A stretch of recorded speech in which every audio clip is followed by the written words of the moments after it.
to the Volusia County Council meeting. The meeting will begin in 10 minutes.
Volusia County Council meeting.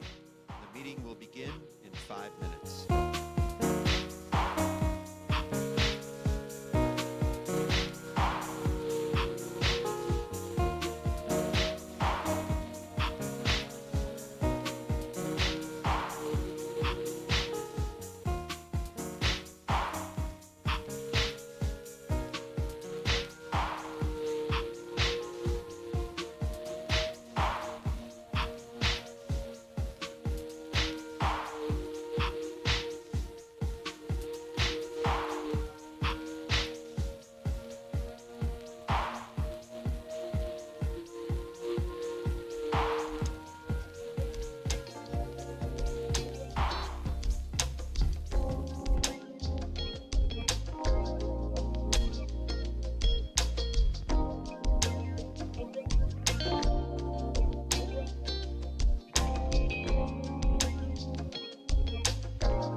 to the Volusia County Council meeting.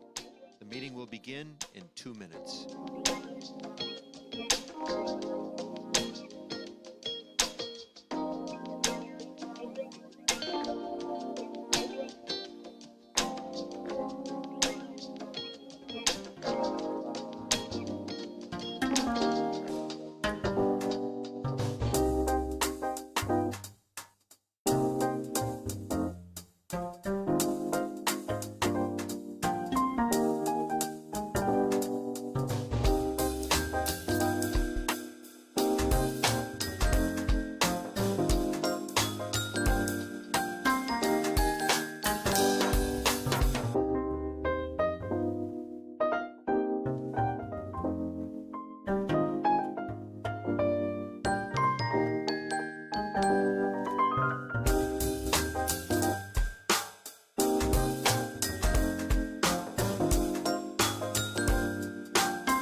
Okay, welcome. We will call the April 21st, 2026 Volusia County Council meeting to order at 4:01. And in just a minute, I will ask you to stand and we will begin a meeting with an invocation and then the pledge of allegiance.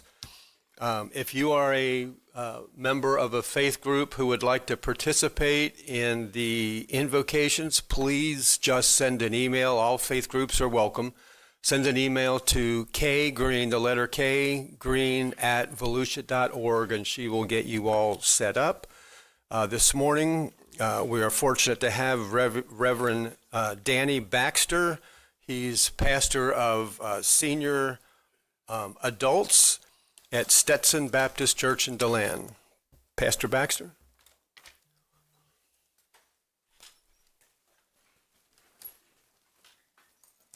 It's good to be with you today. Let's pray together.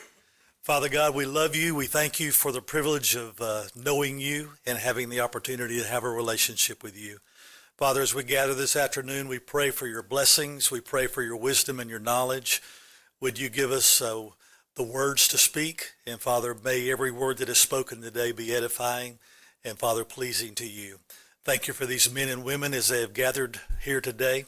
Pray that you would bless them and their families, and Father, bless our community. And Father, we look forward to what you're going to do in us and through us in the days to come. In Jesus' name we pray. Amen. Amen. I pledge allegiance to the flag of the United States of America and to the republic for which it stands, one nation, under God, indivisible, with liberty and justice for all.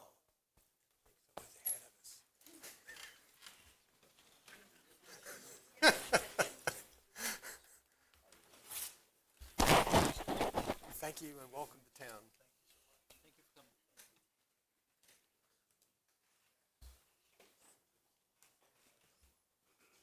Are you hurting? Are you hurting? Oh, no. Well, we'll be out of here by 6:30.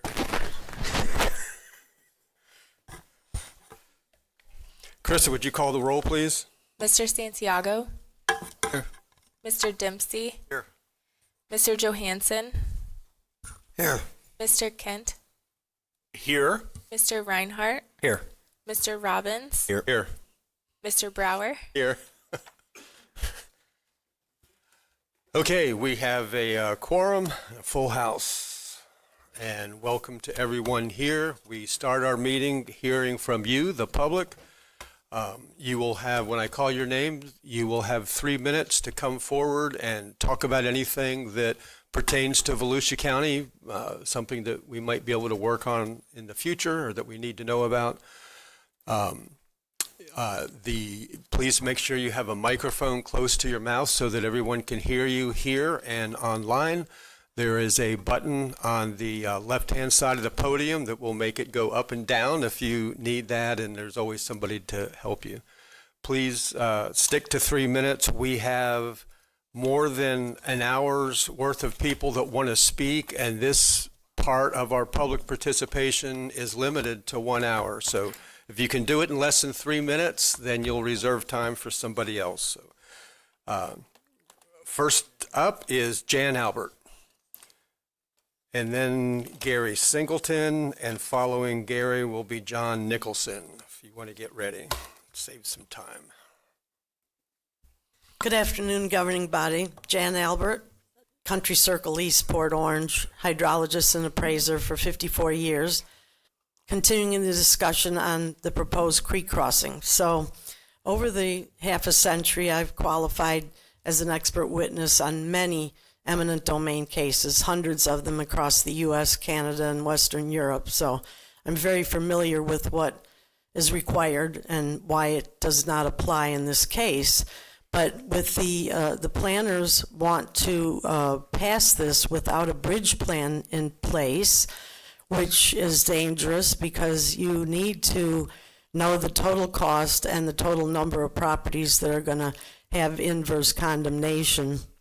But in addition, you've got you're going to end up with basically a backdoor tax because it's not possible for, I've gotten estimates around 15 million and plus, so you can't use a community development district or HOA to pay for something like that. So the county is going to end up with the infrastructure, and then the damage that is done with the trees and not following House Bill 403, you're going to have major flooding constantly, and so that will damage all of the infrastructure east of 415. So it's going to be quite a tax increase for all the citizens of Volusia. And you're just paying $403,000 per basin study, which you're going to wipe it out in one fell swoop. So we're trying to fight. The citizens of Southeast Volusia do not want to see the destruction of our entire environment there and the not following of a land use plan.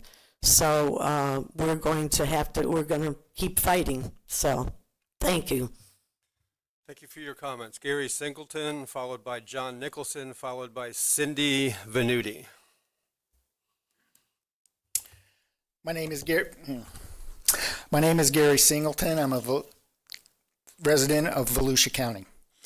We, the citizens of Volusia County, call on every member of this council to honor your sworn oath, which is to protect and secure our property rights and our quality of life, to protect the single largest financial investment most of us will ever make, to protect us from the self-indulgent greed of one individual and one corporate home builder. In order to change the pro-development, anti-citizen culture of this Volusia County government, all you need do is your sworn duty to serve the citizens of Volusia County and execute your moral obligation to protect your constituents.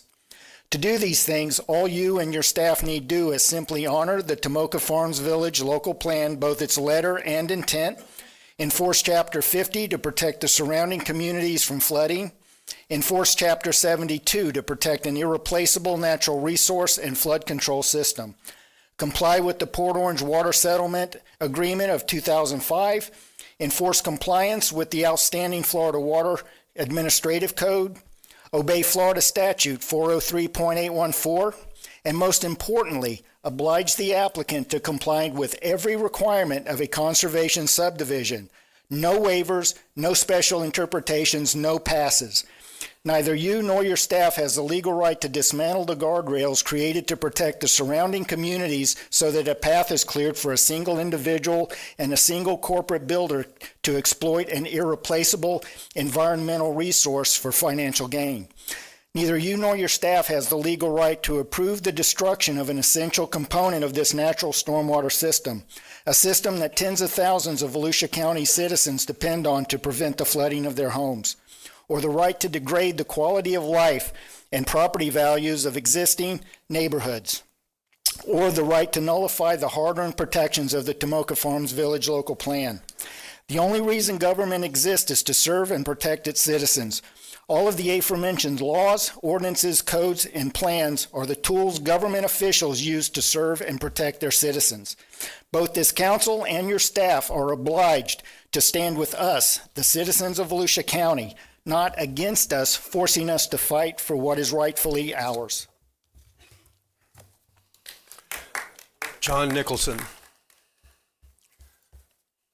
And Cindy, if you want to get ready, and then Amy Manizzi, did you want to speak at the end or at the beginning? I have a notice at the beginning. Okay. John Nicholson, Daytona Beach side. A couple of things. One, I've been asking several times for what the core responsibilities that you all believe to be the core responsibilities. Jeff has agreed to have that duplicated so I can see what was discussed at that meeting. And when I find out, I will let the public know. Secondly, at a CRA meeting, Midtown CRA meeting, it was brought up that they were going to give away property on the beach side, which is a different CRA, to help one of their projects. And then I found out it's the second time they've given away property on the beach side. So I asked the city attorney, and the city attorney says, oh, it's okay. As long as they give it away for free, they can give away all your property. I'm sorry.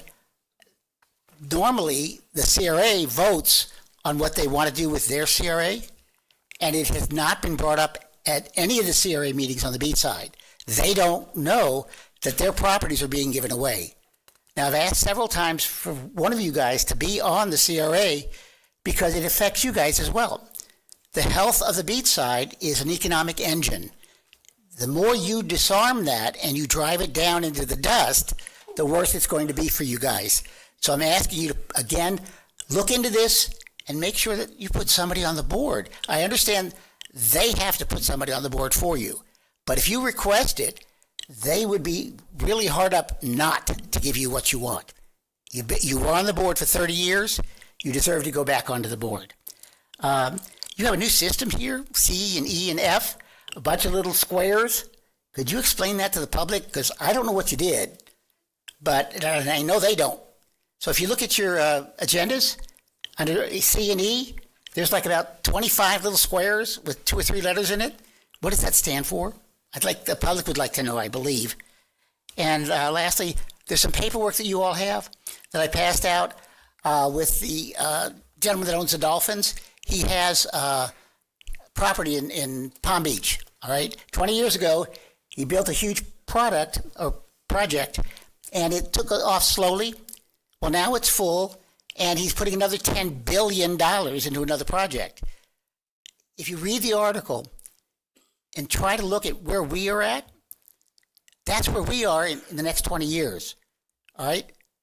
So take a look, read it, understand what they're talking about, because we need to do things, like he's saying, if you need to twitch it a little bit, like the idea of having 2 kitchens, it's against the law in Daytona Beach to have 2 kitchens in a single unit. But if you're Jewish and you're Hasidic, you need 2 kitchens because of their religious purposes. So I can understand changing our laws because we don't want duplexes, which is the reason why. But for Jewish people, they need it. Thank you. Thank you. Cindy Venuti. All right, Cindy Venuti with the Florida Forest Service. Good afternoon, Council and members of the public. The Florida Forest Service would like to invite all to an upcoming public hearing and workshop that will be held to discuss and review the Lake George State Forest 10-year Resource Management Plan. The public meeting will be held June 4th at 10:30 a.m. at the DeLeon Forestry Station, which is located off of U.S. Highway 17 in DeLeon Springs. All are welcome to attend this meeting and are encouraged to provide comments regarding the Lake George State Forest 10-year management plan. The designated Lake George Management Plan Advisory Group Committee will then meet at 1 p.m. on this day to review comments from the public hearing and provide recommendations to the Florida Forest Service to help in preparation of the management plan. If you are interested and are unable to attend on this day to the public hearing, comments may be submitted to the DeLeon Forestry Station or emailed to Florida Forest Service staff, Emily Marsh at emily.marsh@fdax.gov. Again, that's emily.marsh@fdax.gov. And I do have copies of the notice if anybody here is interested in that public hearing. All right, thank you for your time. Would you please hand one to our clerk? Yes. And then also hand one to Michael Ryan in the back if you'd raise your hand so he can get it on our webpage. Absolutely. Thank you very much. Thank you. Thanks for coming in. Amy Menizzi. Okay. Gail Grenzig.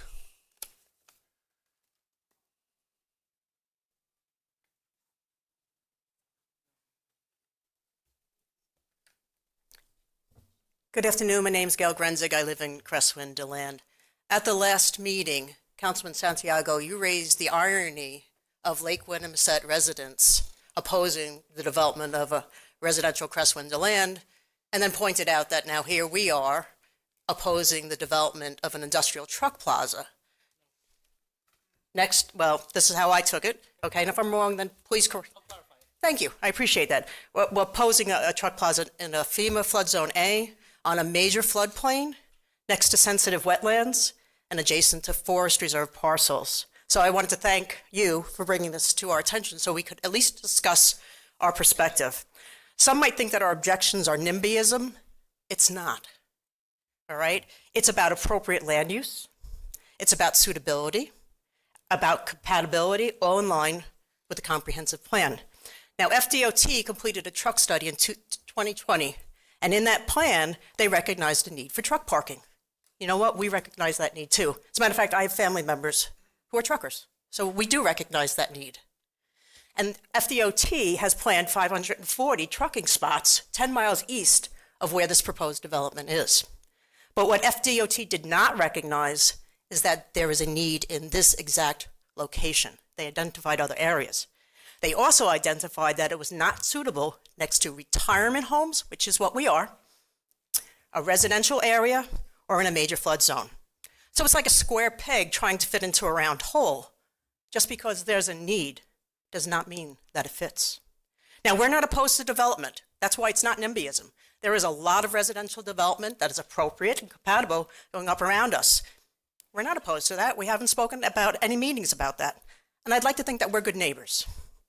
But we are objecting to traffic congestion, emergency response times, and significant environmental issues, including water mitigation, drainage rights doctrines, and unproven developmental design that will impact residential flooding, water flow, and destruction of natural wetlands. You've discussed these issues and the importance of these in previous meetings. As a matter of fact, in January 2025, Councilman Robbins, you asked a question to staff about the development in floodplains. And the response was that the number one goal was to not have development in floodplains, according to the comprehensive plan. So we're merely echoing the reports we've read and the sentiments of your county experts and asking the question, what is the rationale to place a truck plaza in an environmentally sensitive area where there are many other areas that can meet that need? Thank you so much. Thank you. John Malafronte? And you'll be followed by Betty White. Betty White is here. Thank you. Thank you, sir. My name is John Malafronte, and I'm a resident of Ormond Beach since 1991. I'm a member of Prince of Peace Catholic Church, chairman of the Facilities Committee, and member of the Finance Council.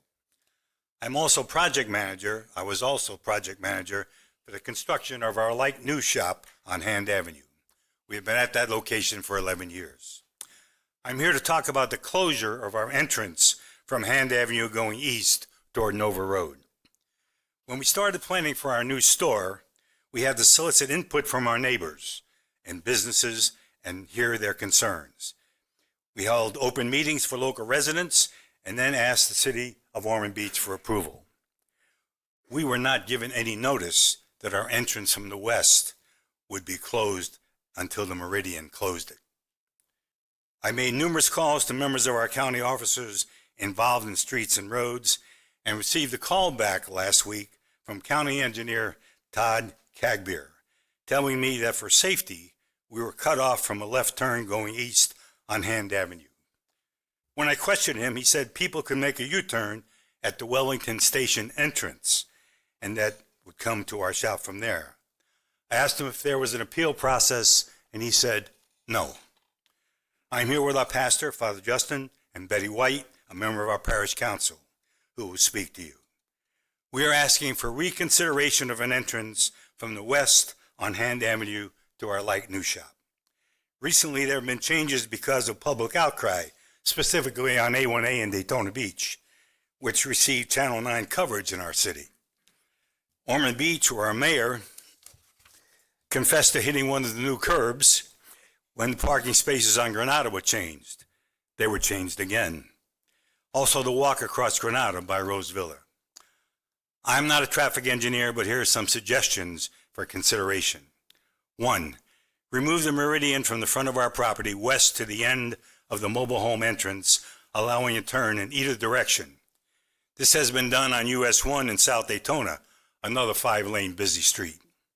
Install a traffic light.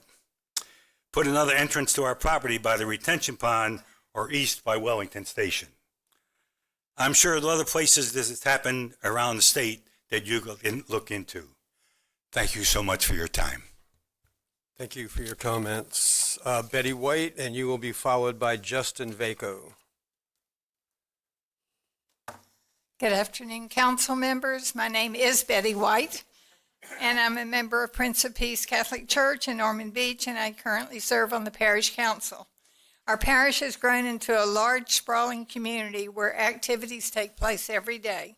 The main church serves 2,000 registered families. We have a social hall, food pantry, light new thrift store, adoration chapel, and the recent addition of a large outdoor meditation garden. All are open to the public. Our light new thrift shop and adoration chapel both front Hand Avenue. And I can't tell you whether people use Hand Avenue or Nova, but the growth west would tell you they probably come from the west. Keep in mind the numbers I'm going to give you don't take into account the food pantry clients that might ride together, walk, bike ride, or take a bus to the food pantry. But at the food pantry alone, we served over 10,081 families last year. Year to date, we have served 2,903, and if that continues, we will serve 11,612 this year. The food pantry is funded totally by the Light News Shop, and the Light News Shop had over 35,000 sales last year. We also have 25 outside groups meeting weekly or monthly. It's not just the parishioners I'm asking for the larger community. My concern is if there's only one thing to think about today, please think about the emergency responders. And not knowing which way they might want to enter, they may have to go past the area where they are needed at the Light New Shop and up to Hand Avenue, encounter a signal light, turn on Nova Road, go down to Division, encounter another signal light, and turn into the parking lot and wind their way back through to where they are needed, Hand Avenue. Is this a result we want? It's not about being inconvenienced. It's about limiting access to the property. I ask you to reconsider the islands while the equipment is still in the area.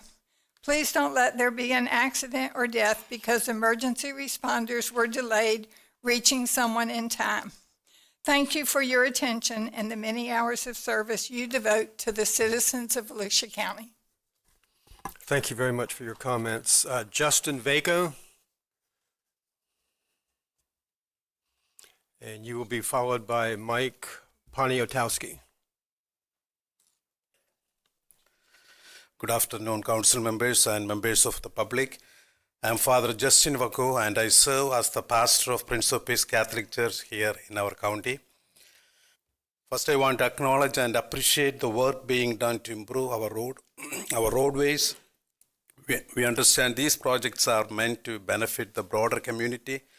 However, I am here today, as John and Betty mentioned, to insist the need of our entrance need, because the newly installed median directly in front of our Western Church has created a significant and unintended hardship. Our church serves, as Betty mentioned, over 2,000 families, including 70% of my parish members are seniors, and we have daily services, counseling sessions, Catholic Charities Office, several Alcoholic Anonymous groups, around over 30 active ministries of the parish throughout the week. So the current median design has made access difficult and in some cases unsafe. Many of our elderly members are forced to take longer, more complicated routes or make risky turns just to enter to the campus. What was once a simple and safe entrance has become a barrier for the very people we serve. We are not asking the project to be undone, but we are respectfully asking the council to revisit this specific design decision. We would greatly appreciate consideration of adjustments. And our church is not just a place of worship, it is daily a support system for many in our community. Ensuring safe and practical access help us continue to serve those who rely on us. So thank you for your consideration, thank you for your time and your service, and again, appreciate your consideration of this request. Thank you. Thank you. Mike Poniatowski, you'll be followed by Kat Pante, and Kat will be followed by Edward Casas Cusco. Good afternoon, Mike Poniatowski, Tomoka Farms Village. The last piece of virgin historic oak canopy on Spruce Creek between the Spruce Creek Fly-In and a quiet place in the country is about to be developed if you allow it. Creek Crossing, a proposed 125-acre property, will be developed into 111-unit conservation subdivision. There will be internal roadways, stormwater facilities, municipal water, wastewater, reclaimed water for irrigation, among other utilities. The proposal will go before the DRC on April 28th, and if approved, it will be appealed and come before this body. There is a proposed 2,000-foot concrete bridge crossing over Spruce Creek for this subdivision's only access, and it will be plopped into the Creek Crossing Road, a nondescript cul-de-sac that currently sees about 20 vehicles a day. That'll peak to about over 1,000 during construction and be well over several hundred per day as it services the 111 homes in the development. Thousands of historic oaks and specimen trees will be cut down as the lots are bulldozed, filled with slab-on-grade construction, shedding its stormwater into Spruce Creek, a designated outstanding Florida waterway, even before the $500,000 Spruce Creek watershed study that you commissioned is completed. How is this plan allowed to have stormwater outflows directly into Spruce Creek? The developer is asking for a maximum buildable lot waiver, a public street right-of-way width waiver, a public street with private bridge waiver, a tree waiver, a wetland impact waiver to build on and destroy 3 acres of wetlands to install a bridge landing and a pickleball court, historic and specimen tree waiver to cut down more than 3,000 old-growth oaks, among others, without even an official accurate count they're being allowed to estimate. Just because the developer asks for these waivers, it does not mean you must grant them. The rules they are asking to waive are the exact rules that must be enforced to protect this historic piece of land. If it means they cannot build on this land because the waivers are not granted, so be it.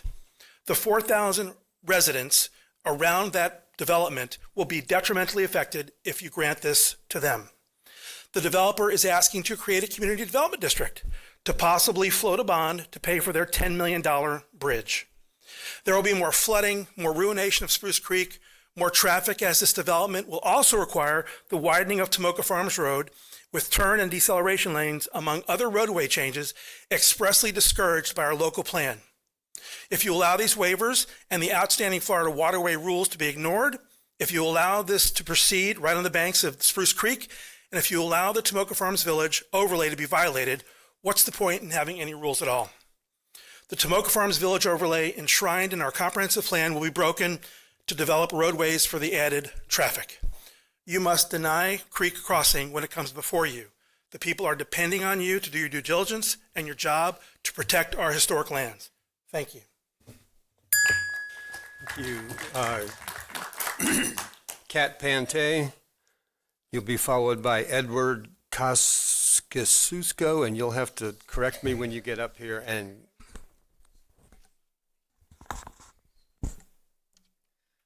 good evening, Council. I'm here today to share an example of another county that has strengthened protections in its conservation lands, public parks, and preserves through a charter amendment requiring voter approval for any sale or disposal.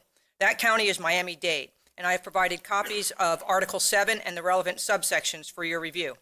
Miami-Dade's charter amendment is even more stringent than the Alachua County amendment I am asking you to place on the ballot.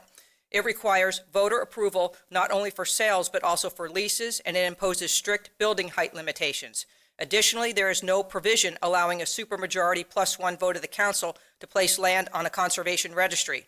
If land is acquired for conservation as a public park or preserve, it is automatically protected. One line from their policy stands out. These lands shall be protected from commercial development and exploitation of their natural landscape, flora and fauna, and their scenic beauty shall be preserved unimpaired for the enjoyment of future generations. I've been told by the land use attorney who chairs the CRC that the Alachua County amendment could potentially face a court challenge. My response is simple. Any law, ordinance, or charter amendment can be challenged. That possibility does not mean it will be overturned. Both of these counties have adopted strong charter protections that have stood the test of time.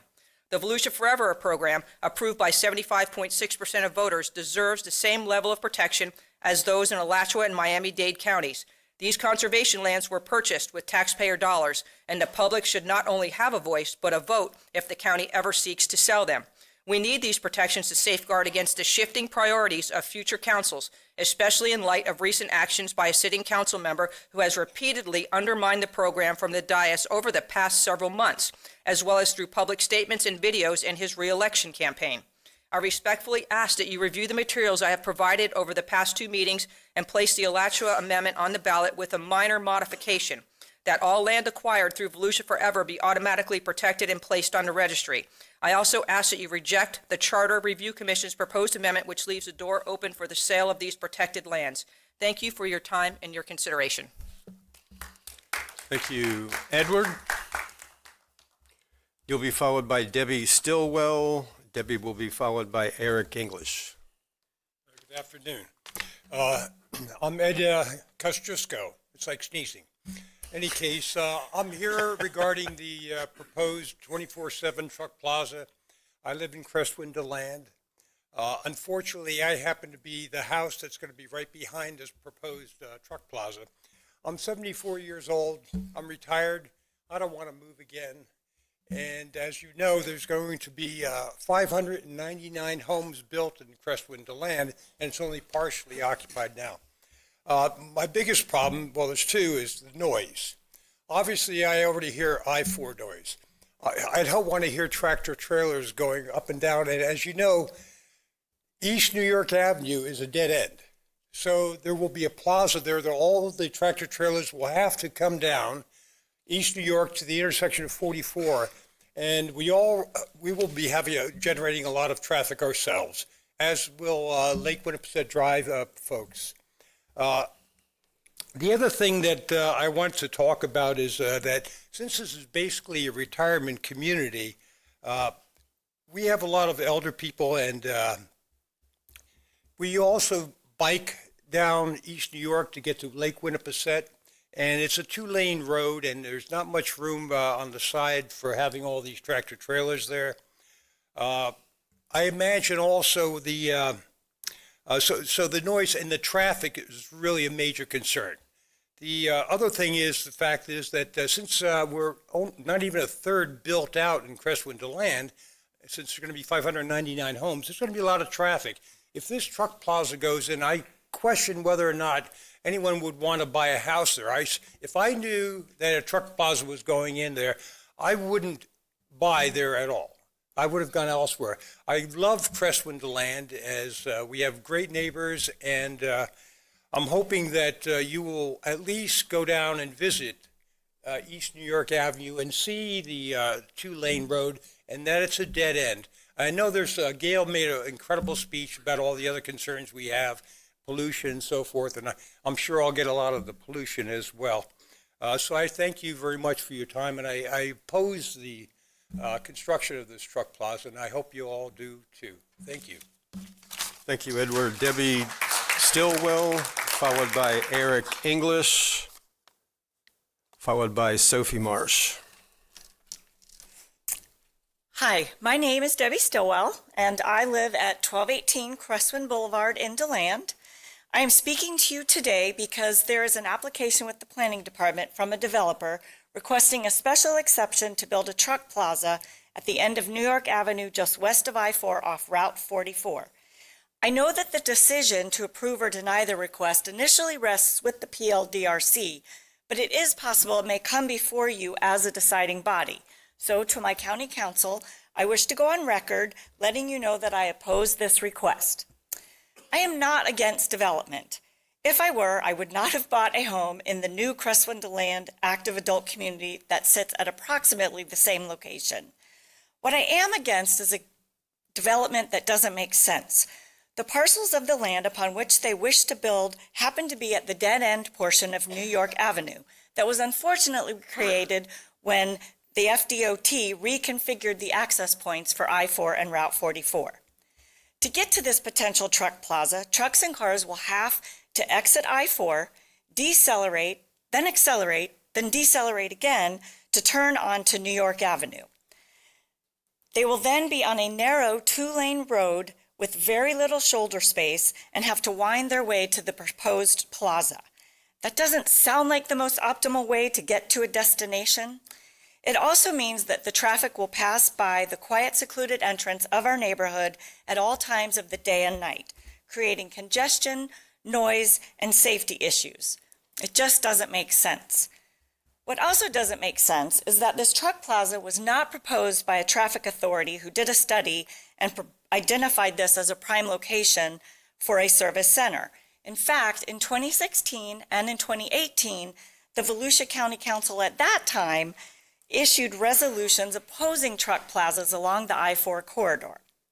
Rather, this is being proposed by a landowner hoping to capitalize on their investment. And again, I am not against somebody wanting a return on their investment. There already exists a gas station on the property, so I can see how it might make sense to them to build upon that. But surely there must be a less impactful way than a huge, busy, noisy truck plaza to give them that return. There must be a way to develop something upon their land that would contribute to and enhance the surrounding areas and benefit all of us. Now that would make sense. Thank you for your time. Thank you. And you must be Eric English. You'll be followed by Sophie Marsh. All right, good evening, council. I'm going to make this brief. By virtue of the blue shirt, you know I'm here. So instead of rehashing all the other concerns that you've all heard about, and there are others to follow, I'm sure, I echo Debbie in saying that regardless of what the PLDRC is going to do in terms of their disposition, it will come to you on appeal. If not by us, by them, that I'm sure. So with that in mind, I'm going to ask you just to think about a couple of things. Is it appropriate to put a development of this nature in this location? You've already heard about the water issues, the wetland issues, the egress issues, and all of those things. All of those things are amazingly valid arguments and points to be made. But the underlying question is it appropriate? I took it upon myself to locate all 15 locations of this franchise in the states of Florida and Georgia. Not a single one of them is located anywhere near, let alone adjacent to, any type of residential area, whether that be a neighborhood of homes, apartment complexes, condominium complexes, government housing, or trailer parks. Also, if you look at the exits that these are located on, they are configured to handle that. If you look at the intersection of I-4 and 44, you will see that egress cannot handle what that volume is anticipated to be. It's barely capable of handling what is now. You add a bunch of OTR, sorry, I'm speaking my wife's language, tractor trailers, car haulers, all of those other things. You add that to the mix, 44 is going to be a nightmare. And just on a personal note, that's the exit. That's the first exit off of 95 coming in into DeLand, your county seat, where it is marked historic downtown DeLand. As a resident of Volusia County, I don't think it's appropriate for someone else's first impression for that to be that visual on the right-hand side. So my challenge to you is consider the appropriateness of a development of that nature in that location. Thank you. Thank you. Sophie Marsh, followed by Susan Lambert, followed by Susie Holmes. Good afternoon. I'm Sophie Marsh, Secretary of the Spruce Creek Fly-In Board of Directors. Thank you for the opportunity to speak with you today concerning the Creek Crossing development.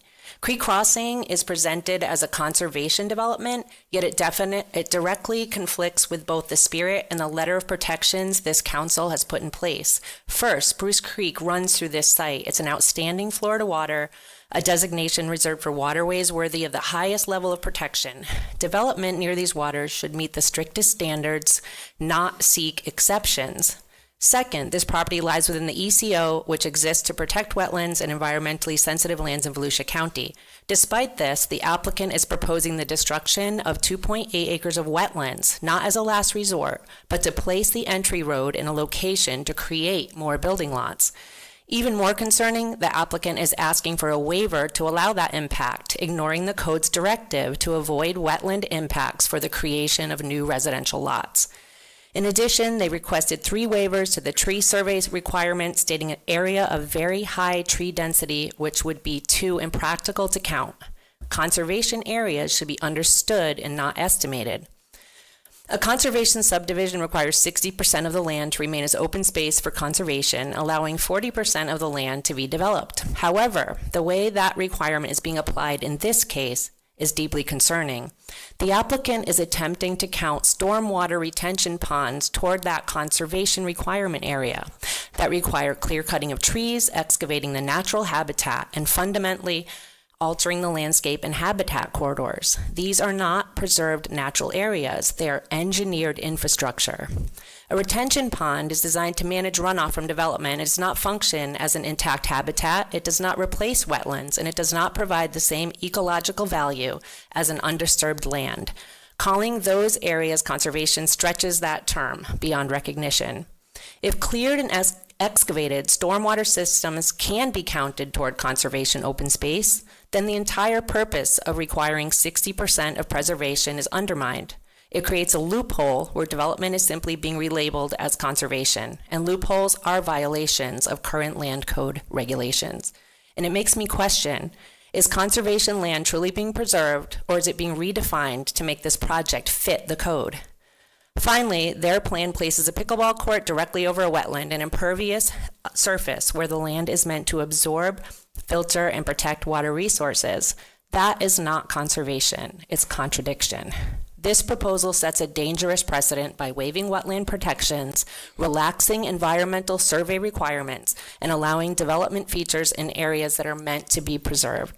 Over time, decisions like this erode the very protections that residents rely on to safeguard our water quality, manage flooding, and preserve natural areas of Volusia County. Please require alterations to this plan that would fully avoid wetland impacts and truly reflect conservation principles. Thank you so much for your time. Susan Lambert, and you'll be followed by Susie Holmes. Thank you for your time today. I'm here to talk about the pickleball courts that are proposed in the Creek Crossing Development Project and the fact that they're being built on top of wetlands and also right next to existing homes. That is even more impervious surfaces in the project, and placing them on top of wetlands is even worse. There are multiple sources which say pickleball courts should be a minimum of 500 feet from homes because of the sharp noise of the ball hitting the hard paddle, which is highly annoying and a nuisance. Disputes around pickleball noise have arisen in hundreds of locations across the country. Hillsborough County, Florida is considering banning pickleball courts. There are lawsuits pending in Apollo Beach, Boca Raton, and many other areas in Florida. In May of 2022, the mayor of Mission Woods, Kansas, filed a lawsuit against the Mission Hills Country Club for noise levels coming from pickleball courts on the converted tennis courts. In Birmingham, Michigan, neighbors of the Birmingham Country Club mounted a campaign to halt conversion of tennis courts to pickleball courts across the street from them. Just in August of 2025, the city of Winter Park, Florida, approved regulation to make the minimum distance 150 feet from pickleball courts to any homes, up from the 20 feet that was the prior regulation. I have many more examples, but in every case, the residents near the park said the noise was unbearable and disrupting to their lives. The pickleball courts in Creek Crossing will be less than 100 feet from existing homes. A retired engineer and Carnegie Mellon University professor recently co-authored a pickleball noise level study. They found that pickleball racket noise, when it connects with the ball, 100 feet, the noise measured 100 feet from the court was at 70 decibels. It's also at a high pitch, 1200 hertz, which is roughly the same frequency as noise from a garbage truck that's backing up. Human ears are very efficient at detecting the frequencies at 1,000 to 1,200 hertz, so it sounds remarkably loud right in that range. These courts will be not only noisy, but there are also lights that will be shining until late at night within 100 feet of the existing homes. Channel 9 just did a story on the lights on pickleball courts last night. In addition to the issues with light and noise pollution from the proposed pickleball courts, it appears that the developer is pushing to see how many parts of the Volusia County Land Use Code they can bypass by requesting multiple waivers. It appears that they are trying to fill this little section of land with as much as they can, ruining as much of it as they can, violating as many land use codes that they can. Thank you. Only to erode and undermine the integrity of Thank you this for your county's comments. rules. Thank you. Susie Holmes, followed by Paul Holmes. Hi, thank you. I'm Susie Holmes. I'm from Spruce Creek Flying, and I'm here to speak against the Creek Crossing wetland waiver. In my opinion, the waiver that impacts 2.8 acres of wetland should be denied. The waiver is misleading and does not meet the criteria for an exemption and goes against the rules of our Volusia County Land Code. I have a transcript here from the February 11th meeting, which is similar to the transcript or the quotes that somebody else mentioned from a January meeting where Danny Robbins asked Clay Irving, he specifically asked him, and he's the county growth management director at the time, about how the county goes about minimizing the impact on wetlands. Clay responds, and this is a direct quote from that meeting, "That is our number one priority." So Clay tells him that it's the number one priority to avoid wetlands. And then Clay goes on to say that the wetlands can only be impacted, and his quote is, if it is the only way to access the property. The current plans are not the only way that this property can be accessed. If you see the diagram here, with only a slight curve to the south, you could completely avoid impacting these wetlands. I also have some quotes from the environmental review staff here at Volusia that they sent in March to the developer, and they have not changed these plans at all. And the quote out of the letter is, "The proposed plan conflicts with the council directive to not impact wetlands for the creation of new residential lots." Also, like other people have mentioned, in this same wetland where they have the road going through that's unnecessary, they're going to put the pickleball courts right here, a big piece of concrete slab that the water will run off, and the existing homes that people were talking about are right here adjacent to where they're going to put their pickleball court. These homes are inside of Spruce Creek. This is where Creek Crossing wants to put their pickleball court.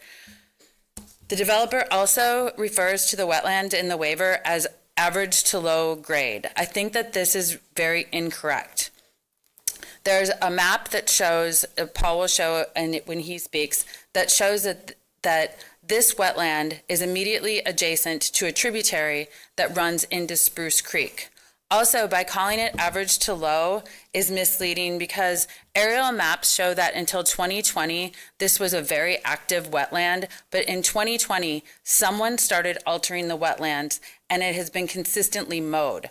I was told by the environmental staff for Volusia County that if they would stop mowing this wetland, it would go back to normal. Lastly, I just want to show one more thing. Yeah, we need to let Paul go.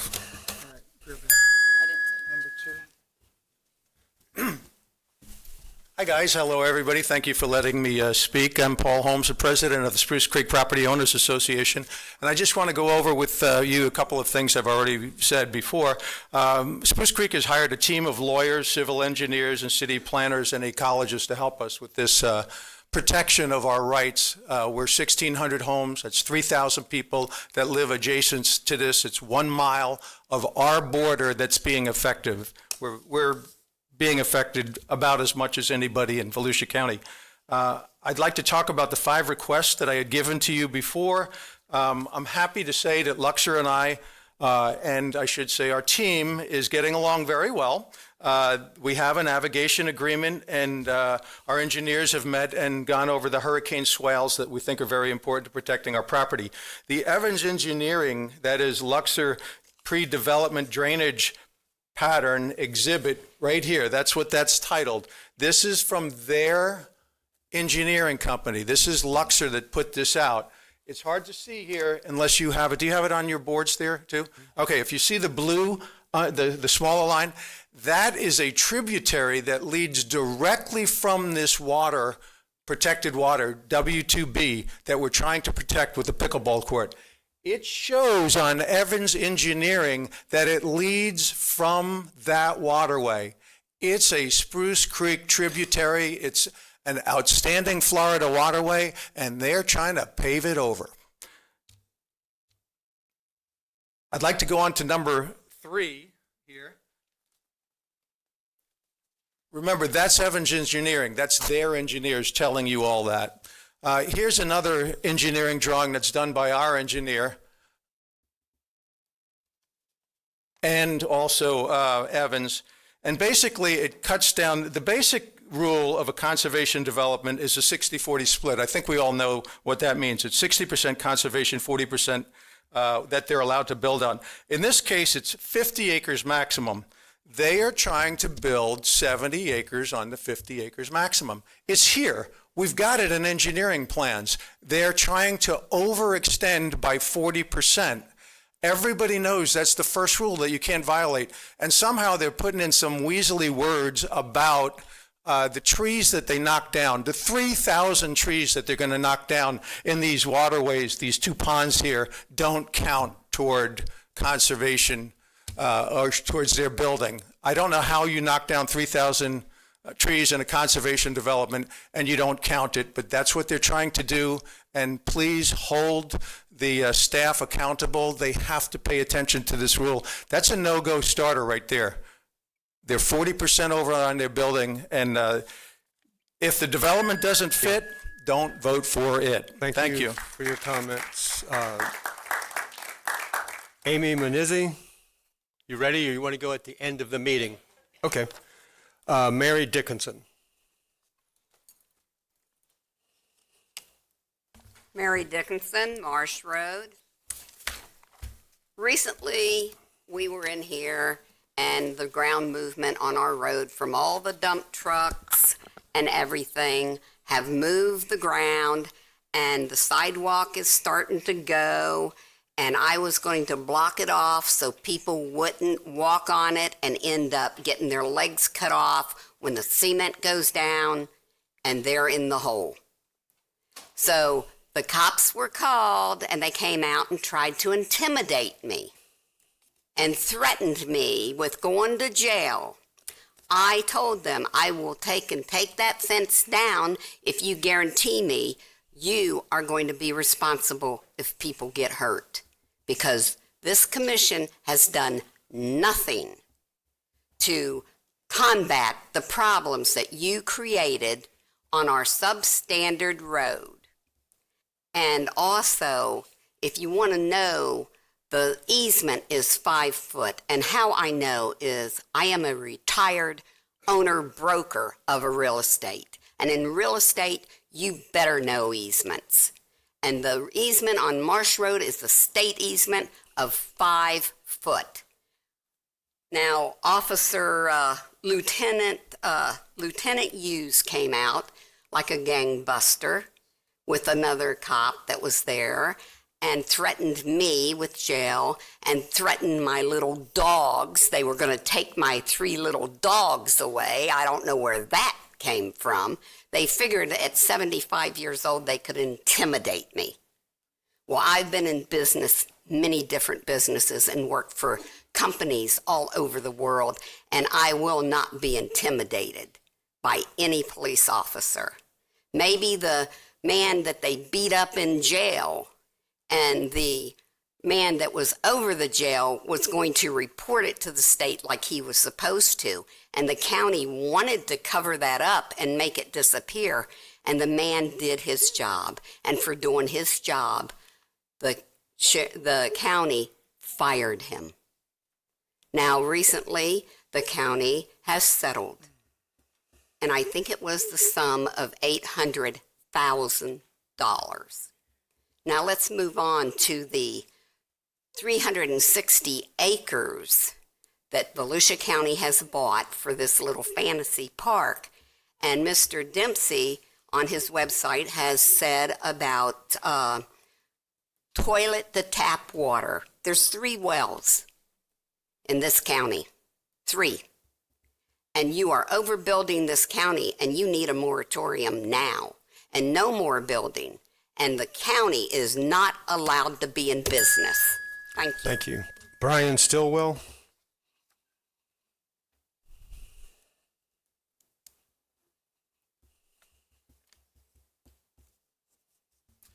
Good afternoon. My name is Brian Stillwell, and I'm a resident of Crestwind DeLand. In the April 7th meeting, you mentioned our blue shirts in our neighborhood, gave me a chance to give some thoughts to that conversation and share some things with you. You know, you serve in a role like a board of directors, right? You make policy decisions. You also make decisions on single plots of land all the time. And these decisions affect the people all around this land for decades, sometimes permanently. Councilman Santiago, I promise we're not picking on you, but you said these are hard decisions, and I couldn't agree with you more. They should be, because the decisions you make are lasting. So the real question becomes, along with statutes, technical compliance, how do you apply judgment and common sense to decisions? I think there's good news. It's in the ordinances, the codes, and the decisions that have been made before. So I'm going to give you some examples. I'm going to start with one that's very clear. We have adult entertainment businesses in Volusia County. But none of them are next to schools. Why? Because proximity matters. And no amount of mitigation could make those two, a school and that type of business, next to each other acceptable. Our own Volusia County Code requires separation between industrial, construction, and intensive commercial businesses and residential communities. For the same reason, some uses are simply incompatible, and the harm is predictable. These are not complicated ideas, and that brings us here. You would never place a major truck plaza next to an existing 55-plus residential community on a dead-end, single-lane road, ever. Why? Because they're fundamentally incompatible with one another. There's no mutual benefit, only permanent impact. Traffic congestion, safety risks, noise, and a fundamental change to the character of a community that sits near the gateway entrance to historic downtown DeLand. No sales pitch can make changes or change these impacts. These impacts are just simply self-evident. So let me be clear. We respect truck drivers. They are essential. Everything in here was probably delivered by a semi. But they deserve safe, accessible services. But location matters and proximity matters.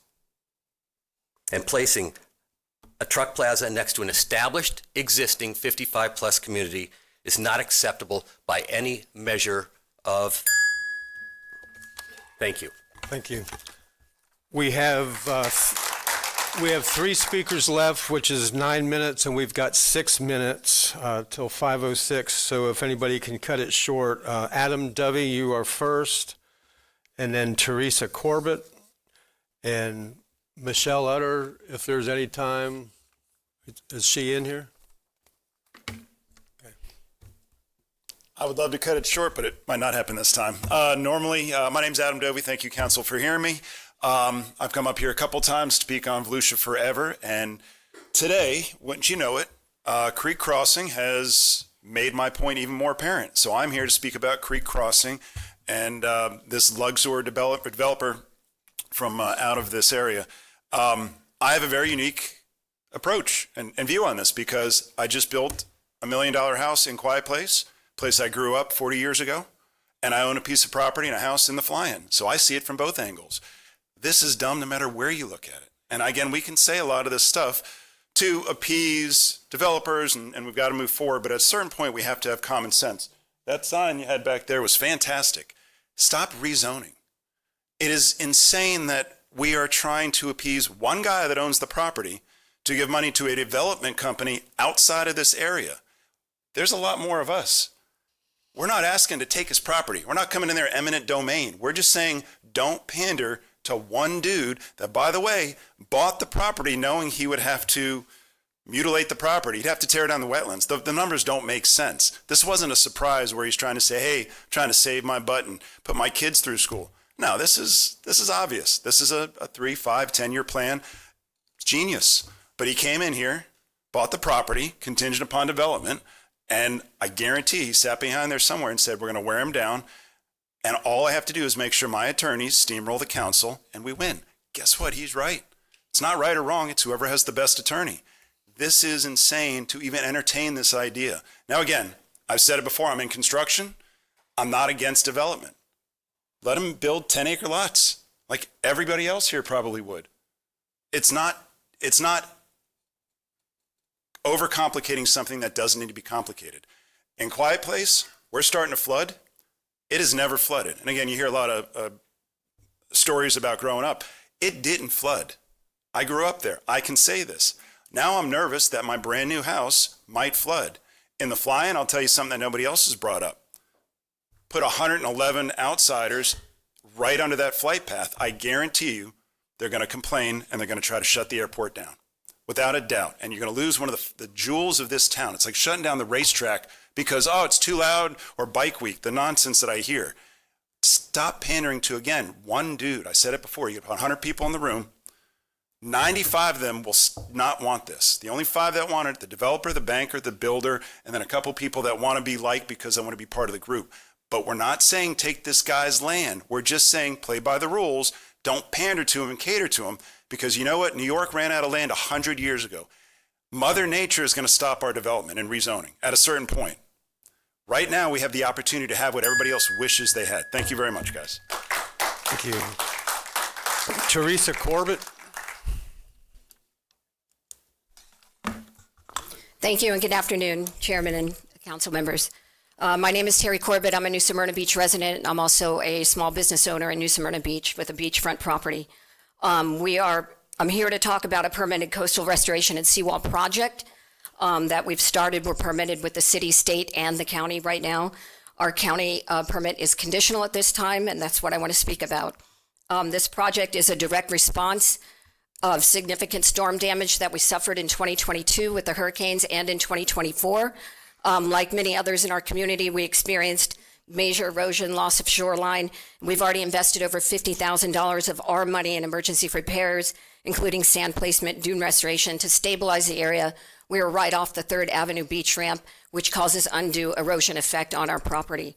The county is asking us for 115% of this in a performance guarantee. And I'd like to point out that the county's own code, section 72-1053 states, provided flexibility in cases involving major damages caused by natural disaster. The county has applied this exemption in the past, yet it's now being applied inconsistently. It appears that this flexibility was previously tied to state emergency orders, and when those orders expired, the exemption was no longer applied. However, the county's code itself does not tie this provision with any state or federal mandate. The language stands on its own and allows for discretion based solely on the existence of major storm damage, which clearly adheres to our situation. Additionally, the same section of code allows for contribution to a dune restoration project. In lieu of repairing your dune, we want to repair our dune, but we do not want to be responsible for the 3rd Avenue easement, 10-foot property, because when the water washes up, I don't want to be responsible for covering the coquina rock that we are placing there and paying for the county under a land use permit that they signed for us. So just in conclusion, because I know you guys are pressed on time, we're simply asking for a reasonable and consistent application of the code, which clearly states in the dune and restoration codes. We're not asking to avoid responsibility. We're asking for fairness, consistency, and the ability to complete our project that's already protecting our shoreline. We have to finish by May 1st, which is turtle nesting season, and Code 72-1053 gives the county the authority to waive this requirement. I respectfully thank you for your time and consideration and your service to our community. Thank you. Thank you. Council, we have one more speaker and 45 seconds left. Michelle Utter, make it happen. We've missed you.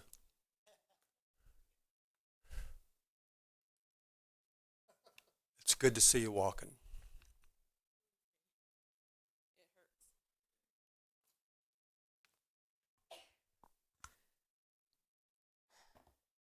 I come here a little emotional today because I want people to know what great people that surround me.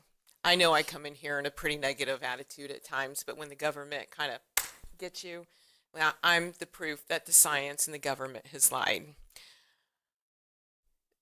The only people that really haven't turned their backs on me, besides you lose your family, friends, and everything else, your job, your identity, Volusia County listened to me.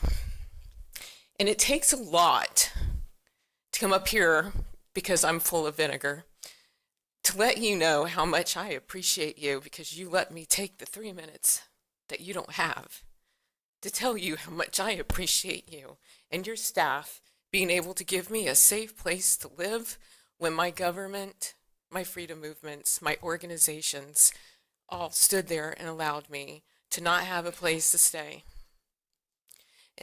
Without you, it wouldn't have been possible. And I want Volusia County to know that. I'm vaccine injured by Pfizer, and I was on Governor DeSantis' roundtable.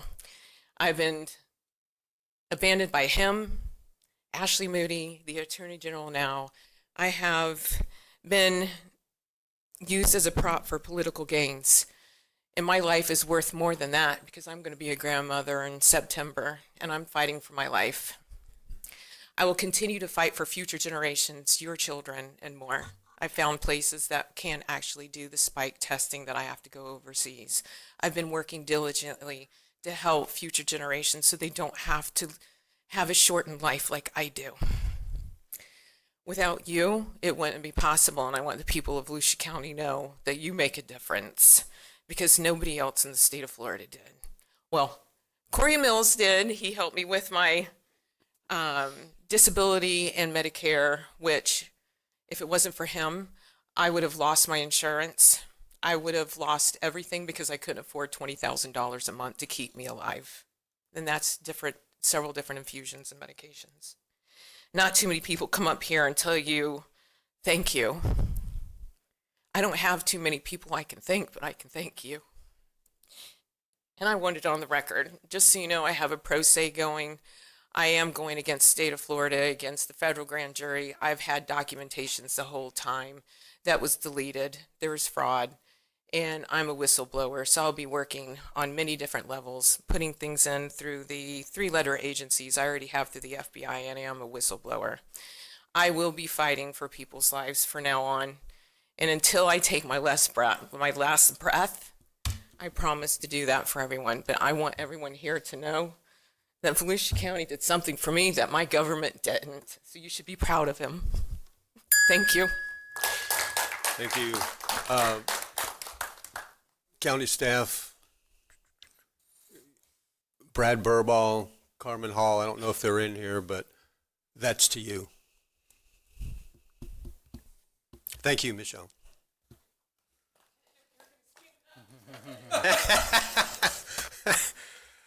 Okay, well, that was...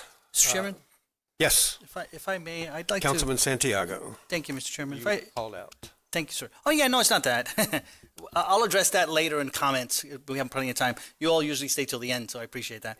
But I think I wanted to make a comment, I think on behalf of myself and maybe the rest of the colleagues, regarding the 2 development projects that were discussed today. There was a lot of intensity and passion about the Spruce Creek thing and the Flying J. I think you all know, but the general public may not know that those projects are not before us yet. We are not in posture right now to opine on it or to make any direction on it. So for the general public that's hearing that out there, and you all are learning a lot more about the process, everybody, including you all, have their time in due process as it comes along through this process, if that makes sense. So all of your comments are certainly being heard, but for the general public, we're not talking about that yet because I don't even know. I know you said pander, but I don't even know who owns that land. I have no idea. I learned about Flying J from you the last time you spoke about it. I learned about the Spruce Creek thing from you also. It's not before this body. I have no details on it. I don't think my colleagues have any details on it either. So there's no pandering. There's no information other than what you're sharing until it gets submitted to us for us to do an evaluation and hear from you all and make a decision. So thank you. I get it. No, I get it. But there's no pandering. I want to make sure of that, okay? I don't even know about it. Okay, that takes us to item 1, approval of the agenda. Is there a motion to approve the agenda? Motion to approve. Second. Motion to approve by Councilman Robbins, and second was by Vice Chair Reinhardt. All in favor, say aye. Aye. Any opposed? And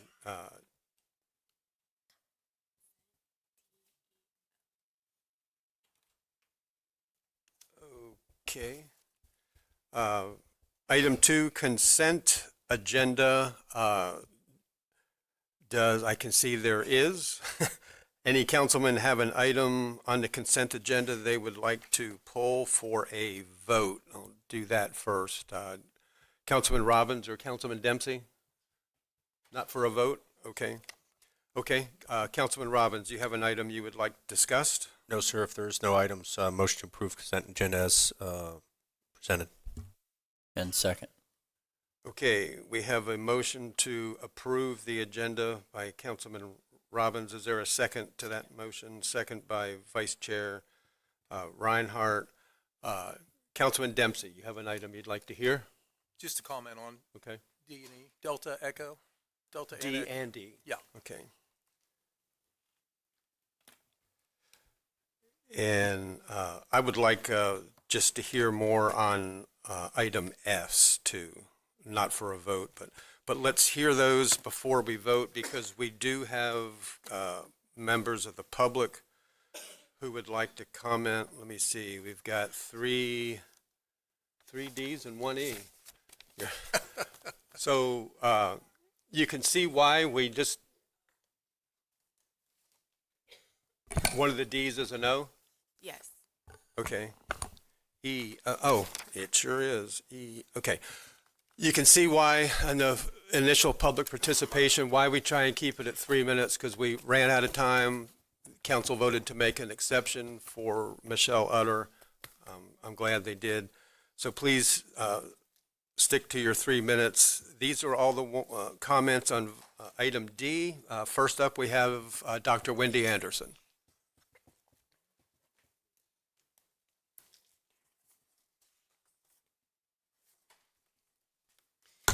Good evening, Councilman. I'm Wendy Anderson. I live in District 1, and just wanted to share a couple of thoughts with you about the review of the work plan for the coming year. Item number 5 on the work plan is to review the criteria utilized to define and, where appropriate, item number 6, conducted an annual evaluation of the primary site ranking criteria and the forest and farmland site ranking criteria. Wanted to speak about that because we have several criteria that are used, 19 criteria that are used to look at properties, to evaluate properties. And I think the Volusia Forever Board does a very, very fine job of reviewing the information that staff provides to them on that.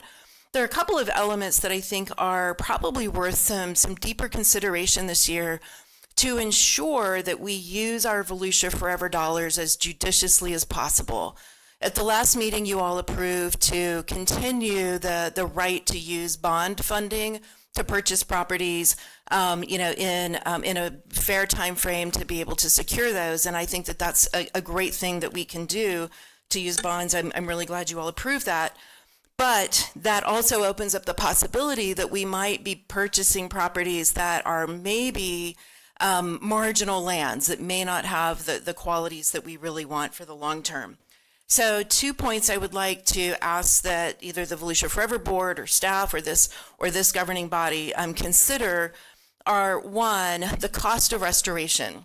One of the things that we do with Volusia Forever dollars is actually buy lands that aren't in perfect condition that need to be restored. But we need to look at the cost of restoring pastures, the cost of restoring wetlands that have been heavily degraded, or perhaps the cost of paying for the fines that are currently attached to already degraded wetlands on properties we're looking to purchase. We need to be very careful before we approve those properties. And another key point is that a lot of the properties that are in the bucket for you all to put on the priority list in your next item are actually adjacent to the St. Johns River or other major rivers. They are not just floodplains, but areas that are regularly underwater and perhaps in the very near future will be permanently underwater. And I want us to consider whether or not it is a good use of our taxpayer dollars to be purchasing properties that will be forever flooded. And so just think about that as you look at these properties. I don't want to, throw any properties under the bus. I'm all in favor of conservation and want to do the best we can. But knowing that our dollars are limited, knowing that we're now, committed to going out to bond some of these purchases, I would really like to see us be very careful about not purchasing properties that really aren't at risk of development because they're underwater. So thank you very much. Thank you. Catherine Pante.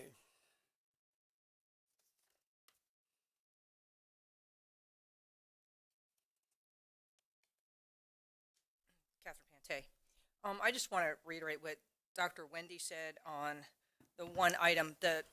As far as the Volusia Forever Board, they need to be made aware that there are wetland violations on the property and what the fines are when it goes through to the ranking. And now I got my own little thing to address here. I want to correct the record. Volusia County is ranked number 2 in the state. It is actually ranked number 19 in the state for conservation with 37% of land in conservation. This data was compiled by the Florida Natural Areas Inventory as of January 2026.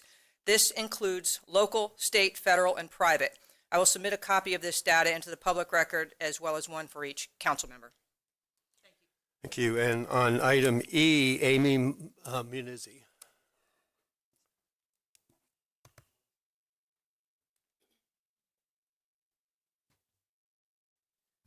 I know you have already said that you're going to pass these items. It's on your consent agenda, but because we've heard some things about Volusia Forever funds shouldn't be spent on wetlands because they don't do anything and they're not going to be developed, and so they're not useful lands. I wanted to bring up the property that is classified there as Lake Winona Road. It shows as 60% wetlands. Wetlands are not useless land. The program for Volusia Forever is not about stopping development. It's about protecting land. And this particular piece of property is going for a working forest and farmlands easement. So that means they continue to have the land management responsibility. They continue to pay taxes, and that's a win for us as citizens. The fact that it's 60% wetlands means that it's a water recharge area. This falls in a basin management action plan, and because of that, water recharge is really essential to us in De Leon Springs. So I just wanted to point that out because it's a very important acquisition. We're requesting that you would move this forward for acquisition in the A group. And it also abuts the Hart Island Conservation Area. So it's a very important parcel for us in De Leon Springs. Thank you. Stay right there. You've got item O as well. Okay. Item O, I just want to speak in favor of that. Again, from this dais, we have heard derogatory statements about paved trails. And I think we need to understand that FDOT started the Sun Trail program, that's shared use non-motorized trail program, to make up for the fact that they had paved over communities like ours and destroyed our small town character. And so they came up with the Sun Trail program. They fund it at the billions of dollars level. And paved trails are important because you've got people who are handicapped. They can't get out on dirt trails. You've got people who are pushing strollers. So paved trails all over this county, all over the state are essential. And they are used by hundreds of thousands of people. This is part of the River to Sea Loop, which is a 260-mile loop. And these two sections are essential to getting that connected. These two parts have been missing for a very long time, and it's going to connect the rest of what you call the Spring to Spring Trail, which is actually a portion of the River to Sea Loop. So it's very important to get these two sections done, and paved trails are great for all of us. Thank you. Thank you, and I'm going to scratch item S, but Don Dempsey for comments? Yeah, just on, I guess D and E can be combined. It's, I just wanted to reiterate that I'm in favor of Volusia Forever and even the conservation easements, even though that was not on the ballot.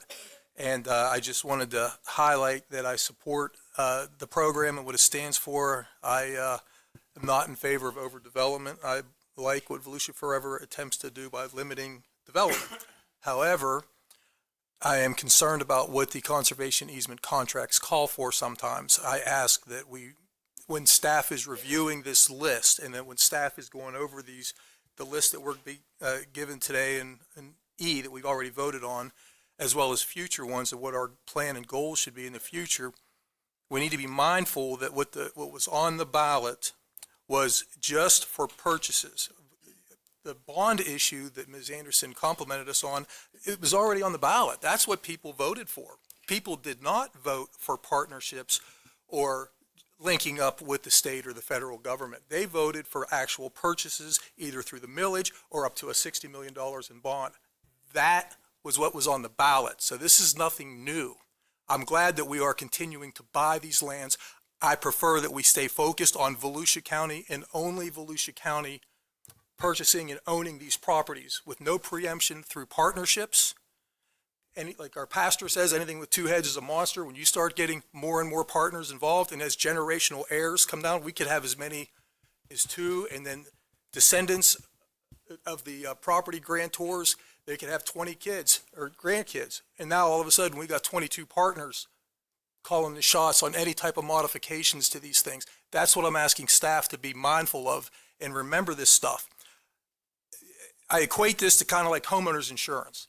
Everybody has homeowners insurance, but nobody's read the policies. And nobody ever reads the policies until disaster strikes. You may go 60 years with no issue, and you think, oh, I got the good hands people behind me. They're great.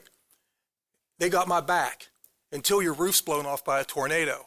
And your adjuster says, well, page 400, subsection J, says you're denied because it happened on a Tuesday and you're not covered on Tuesdays. Okay? I ask every one of you guys and staff to read the contracts on these conservation easements because, like I've said before, and I'll say it again, the devil's in the detail. What happens when we run out of renewable energy and we need solar? What does the contract say we can and can't do? Flooding.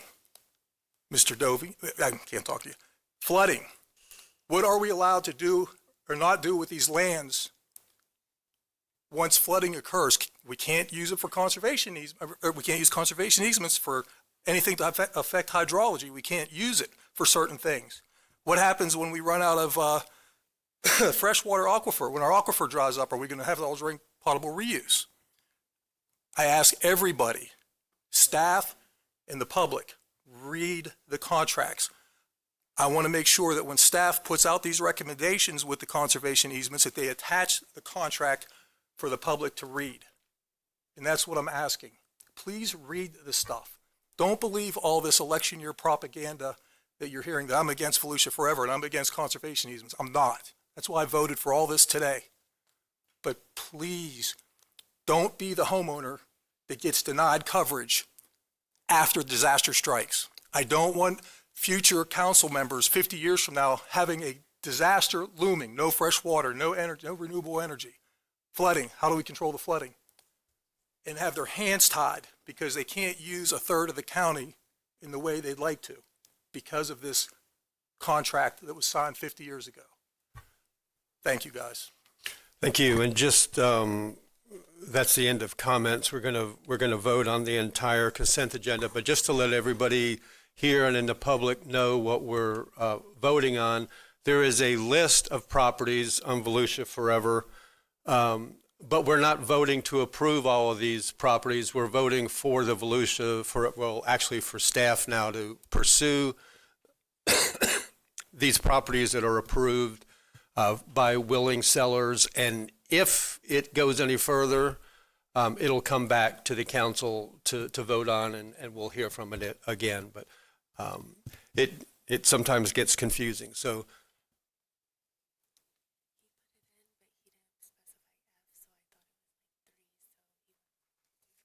he wants to speak?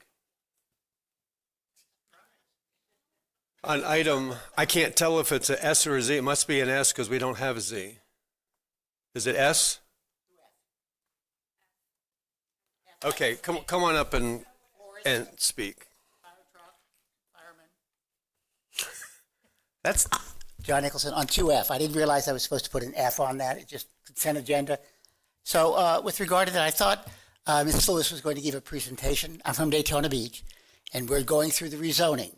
Right now, we are under the 2010 zoning, right? That's about 16 years too late. We are under a lawsuit. So I wanted to hear from her how she's going to do this, because it depends on how the lawsuit comes in. I was told it would be coming in on March 20th. Well, it's after March 20th.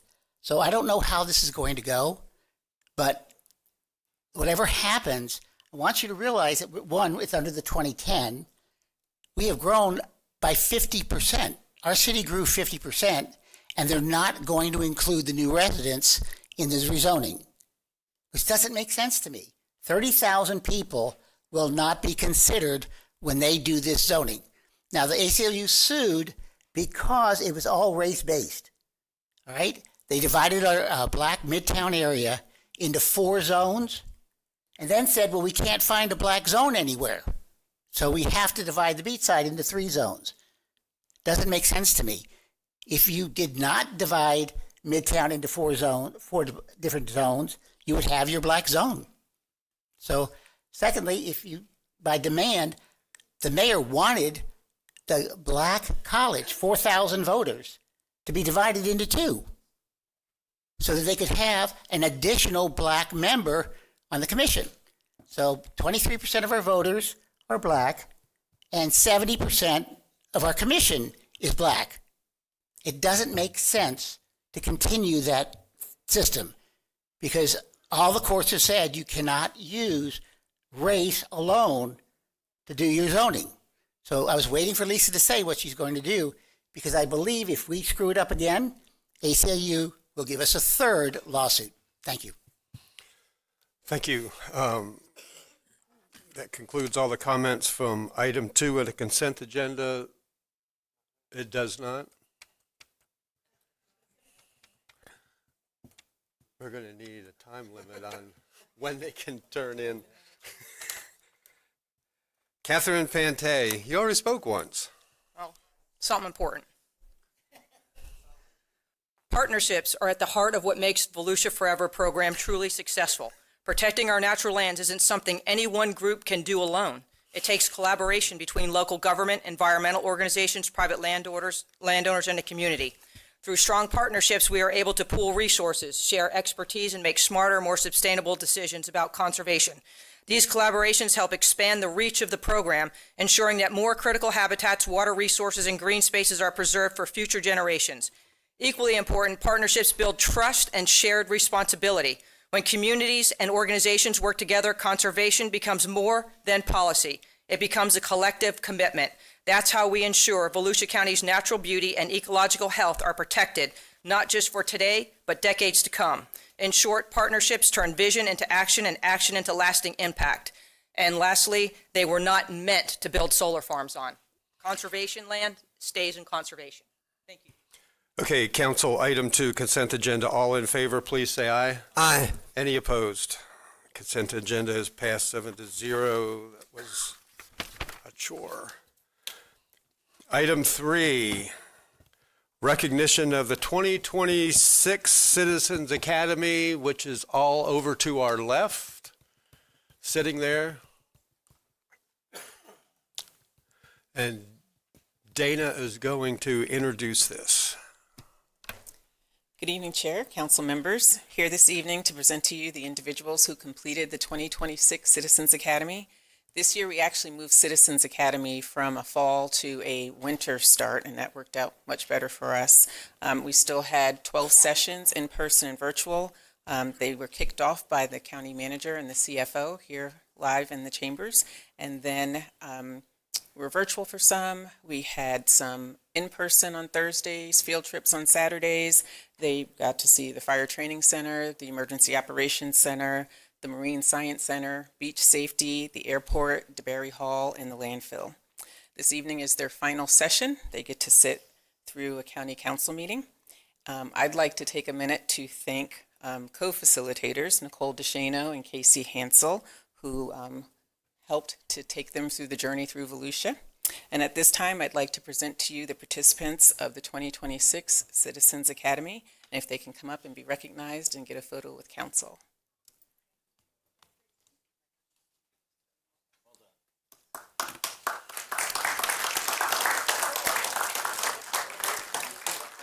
Is Pat here? There she is.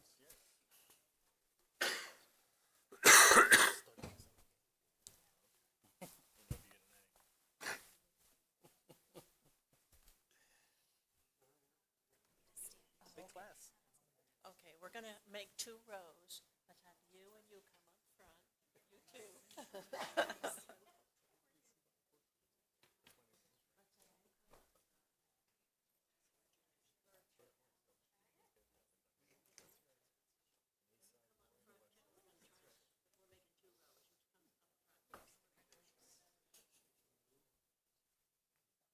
Okay, let me go back a ways.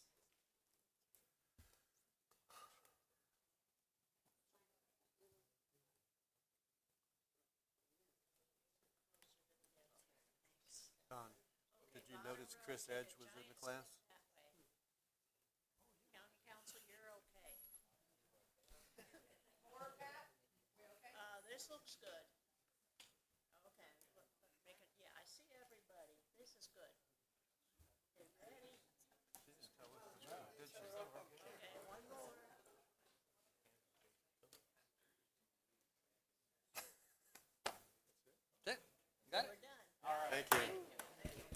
Congratulations. Thank you all. Yes. Good. You need to take this class next time. One day.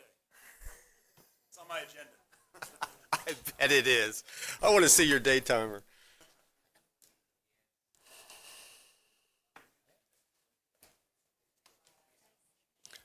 Okay, and we don't need a vote on that.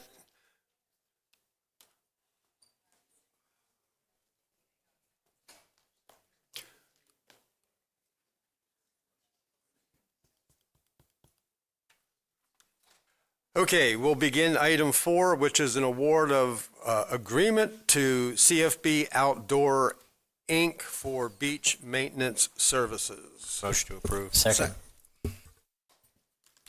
We have a motion to approve by Councilman Robbins, and the second, I believe, was Vice Chair Reinhardt. And I'm waiting to see if the other two council members come back quick. I do have a question for you. I think you know what it is, and it's really, this is strictly for clarification. Let me get back to on the, good grief. How many pages are in this thing? Only 70. Maybe? Usually, you send an email and answer this. Usually there's always the cost of each bid, and it was just unusual that this one didn't have them. You provided that. I appreciate that. I'm not questioning you about that.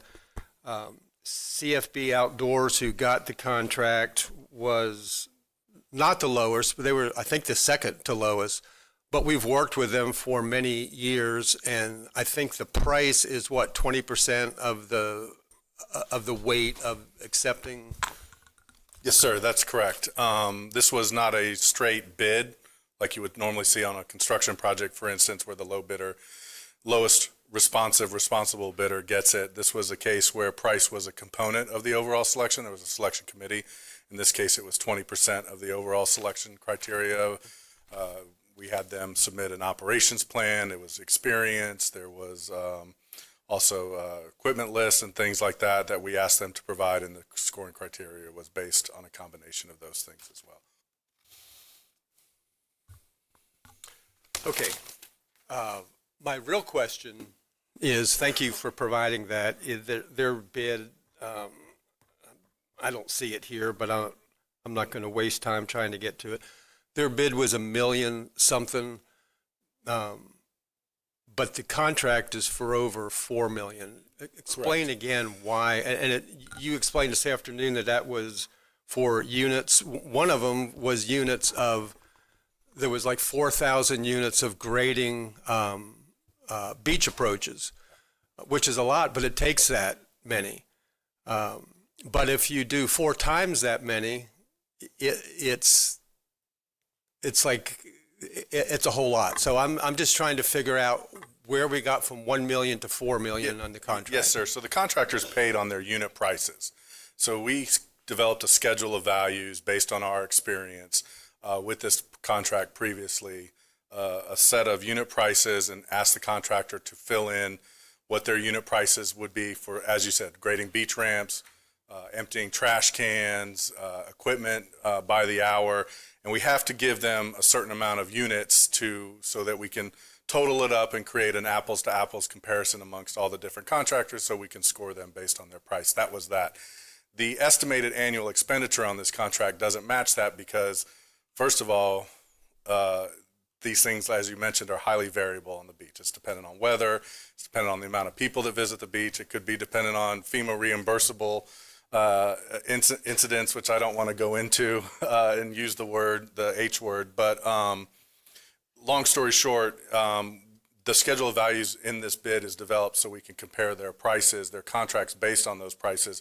The actual quantities will be bid out based on how we actually use them. So If they have to do a bunch of ramp gradings, they're going to get paid at that unit price, so on and so forth. If we need equipment to move debris around, they're going to get paid at that unit price. But their bid included 7,600 ramp gradings. Mm-hmm. You expect to see 4 times that much? Which would be fine with me. I want to see our whole beach graded so people can get to it. But Jessica Fentress, Coastal Director for Volusia County. One of the examples in this contract is I believe this is the first time since I've been here in 10 years that I have 3 derelict vessels on the beach at one time.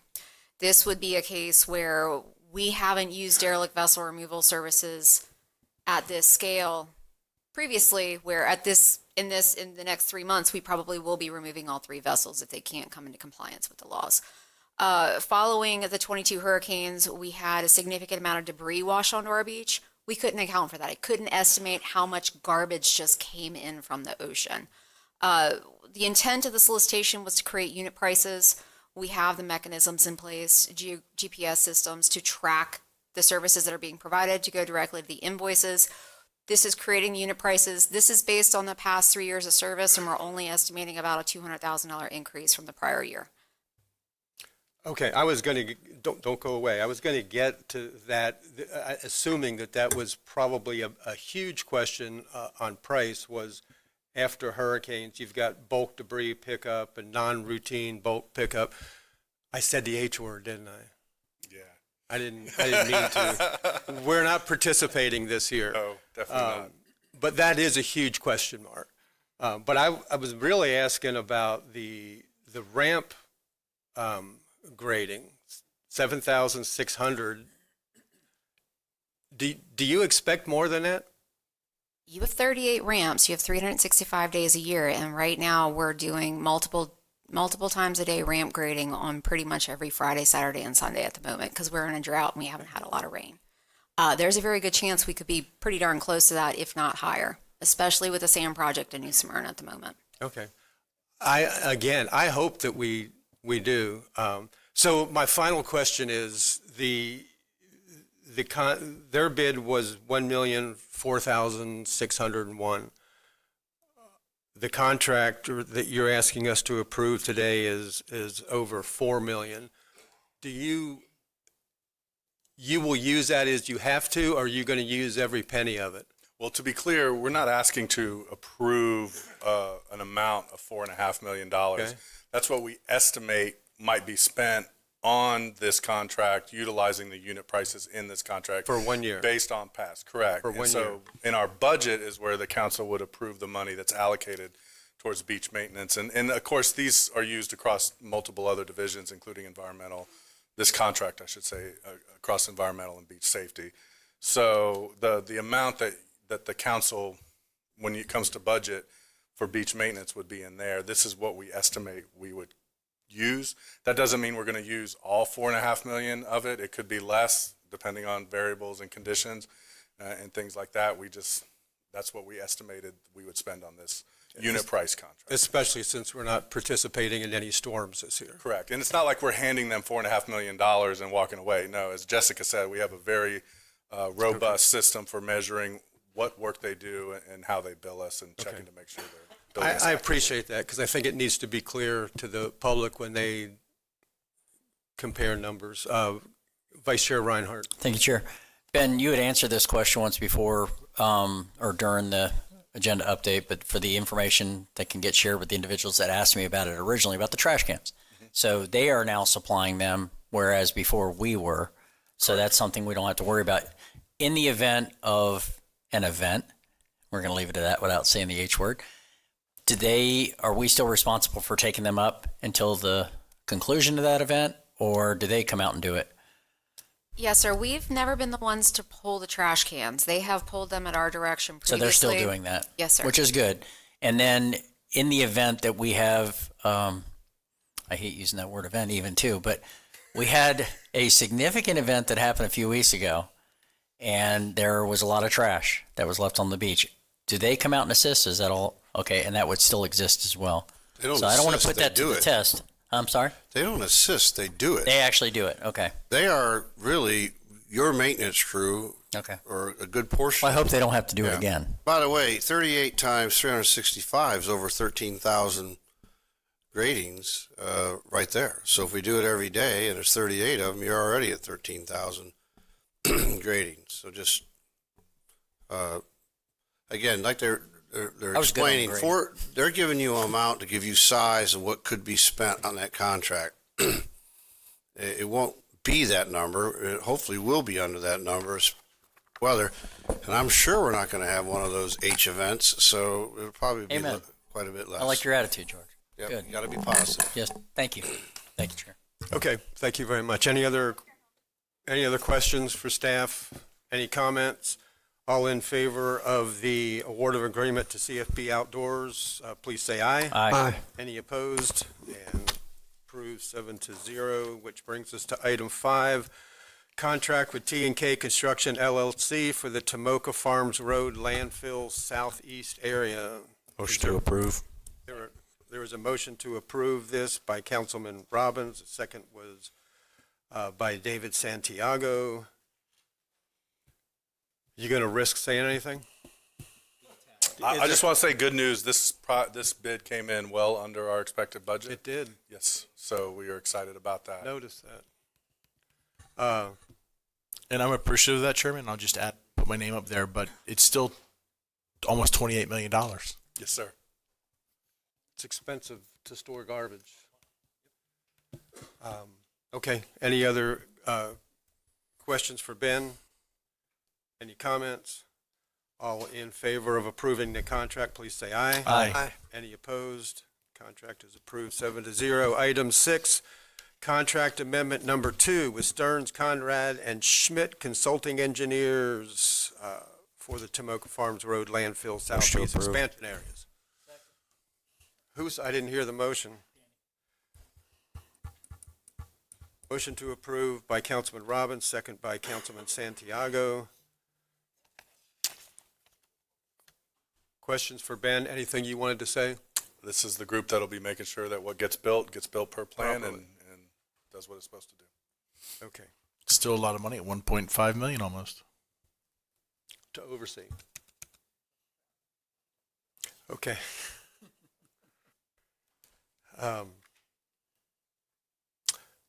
No questions, no comments. All in favor, say aye. Aye. Any opposed? Item 6 is approved 7-0. Good job, Ben. Item 7, You're getting almost as fast as Ted. proposed ordinance 2026-10, a settlement threshold, and this is from the county attorney's office. Yes, sir. This was the item I brought up at the last meeting to bring to you as a proposal. Currently, your ordinance provides, authorizes a manager to have $125,000 in spending authority. We have not kept up with that amount with the settlement authority which is at $50,000. In light of the really large shift in the sovereign immunity caps, which have been presented to the governor and assuming will sign, and to match the spending authority to avoid confusion, we recommend that these amounts be updated. It's been 6 years since it was last. Motion to approve. Motion to approve by Vice Chair Reinhardt, second was by Councilman Robbins. Questions for staff? Actually, you did a good job explaining this last meeting. County Attorney Michael Dyer, Councilman Kent. It's a lot of money. And it's not trash. Mike, I've got some hesitation with this, and I'm going to tell you why. I think with the spending caps we've had in place, it's kept things at a certain level, and the other side, these are public meetings. The other side will know what those spending caps are, and now that they know what they are, they come to play ball, and the goal line has been moved, and the taxpayers lose. That's why I'm not crazy about this idea.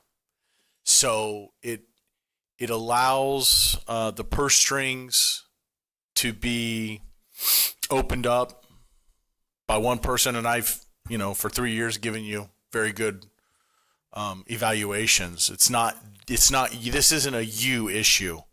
This is a human greed issue, and the taxpayers are going to get socked with it. So unless I hear something compelling to change me, gentlemen, I'm a hard no on this. Councilman Santiago. Thank you. You've intrigued me, so I'm gonna, if I may ask you a question, Mr. Chair. You think by opposing this, that it keeps us at a better negotiating position? Is that what you're saying?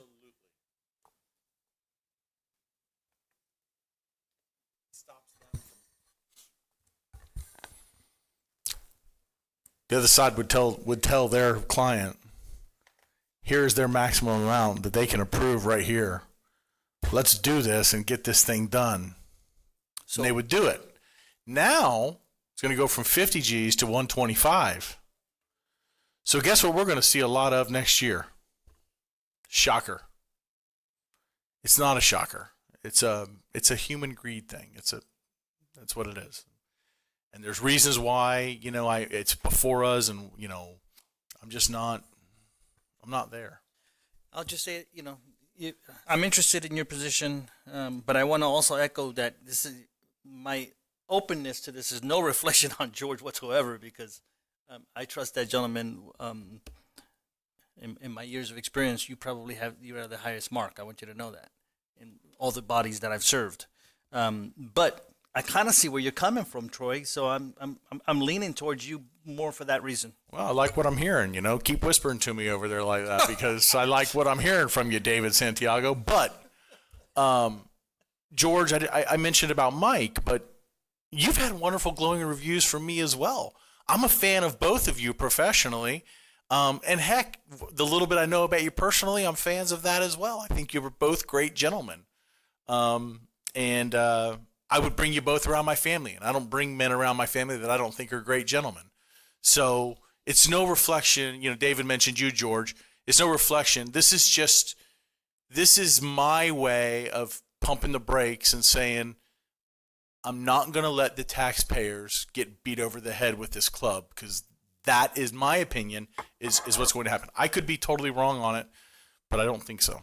No, I don't disagree with what you're saying. I think what we deal with currently, right now, you have a sovereign immunity cap of $200,000 per person, $300,000 per incident. Most accidents are pretty limited in number, but if you had an incident that had a large number of people involved, they're capped at 300. What the legislature just did really was a big increase, because they increased the individual cap by 75% starting this October. So typically when we get a claim, and I will send you updates that are a good cure to help insomnia, they always ask the maximum. Do we settle for that? No. But it's common, initial demand, $200,000, because that's the most they can ask for in a tort claim, at least. We're just going to have to balance that. We've had a history of being aggressive and defending claims, and I know Mr. Kent and I have talked about this, because I feel personally, if you are quick to settle, you're going to encourage more claims and suits. So just so you know, this is general, we don't have that practice. So there may be a case that we take to trial, and they may have somewhat of a, you don't have a crystal ball and you take the risk, because the settlement demand on the other side we thought was not reasonable. And we have a good track record on it. Right. Occasionally you may come up with one that the jury didn't agree. Right. And Chairman, if I may, just to follow up with that, not that we all don't understand it, and Don's an attorney, but Jake especially, because Jake was a city manager, he wore that hat. He got to see it. He had to make those decisions. My time in Ormond Beach, and if I already shared this with you, I apologize, but my time in Ormond Beach as an elected official, we had so many shade meetings about the city getting sued, and we were right 95% of the time, but 95% of the time they wanted to settle to make it go away because they were afraid of of losing in court. Until finally one day, I just sat in that shade meeting and I refused. And I said, we are right. I refuse to give them the taxpayer money away. You're hired to fight for the city. Get out there and do your job. Fight for the city. Enough is enough. We're not settling. They went out there. They fought for the city. They won in court. And it was like, you can go back and look at it. Like, we went years without another lawsuit against the city because they were like, uh-oh, Orman's not just going to open up the purse strings and just dump the money out to you anymore. They're going to go and fight you in court. You and I had that conversation, Mike, whenever I got elected here, and you're not afraid to send your very competent team to fight for this county.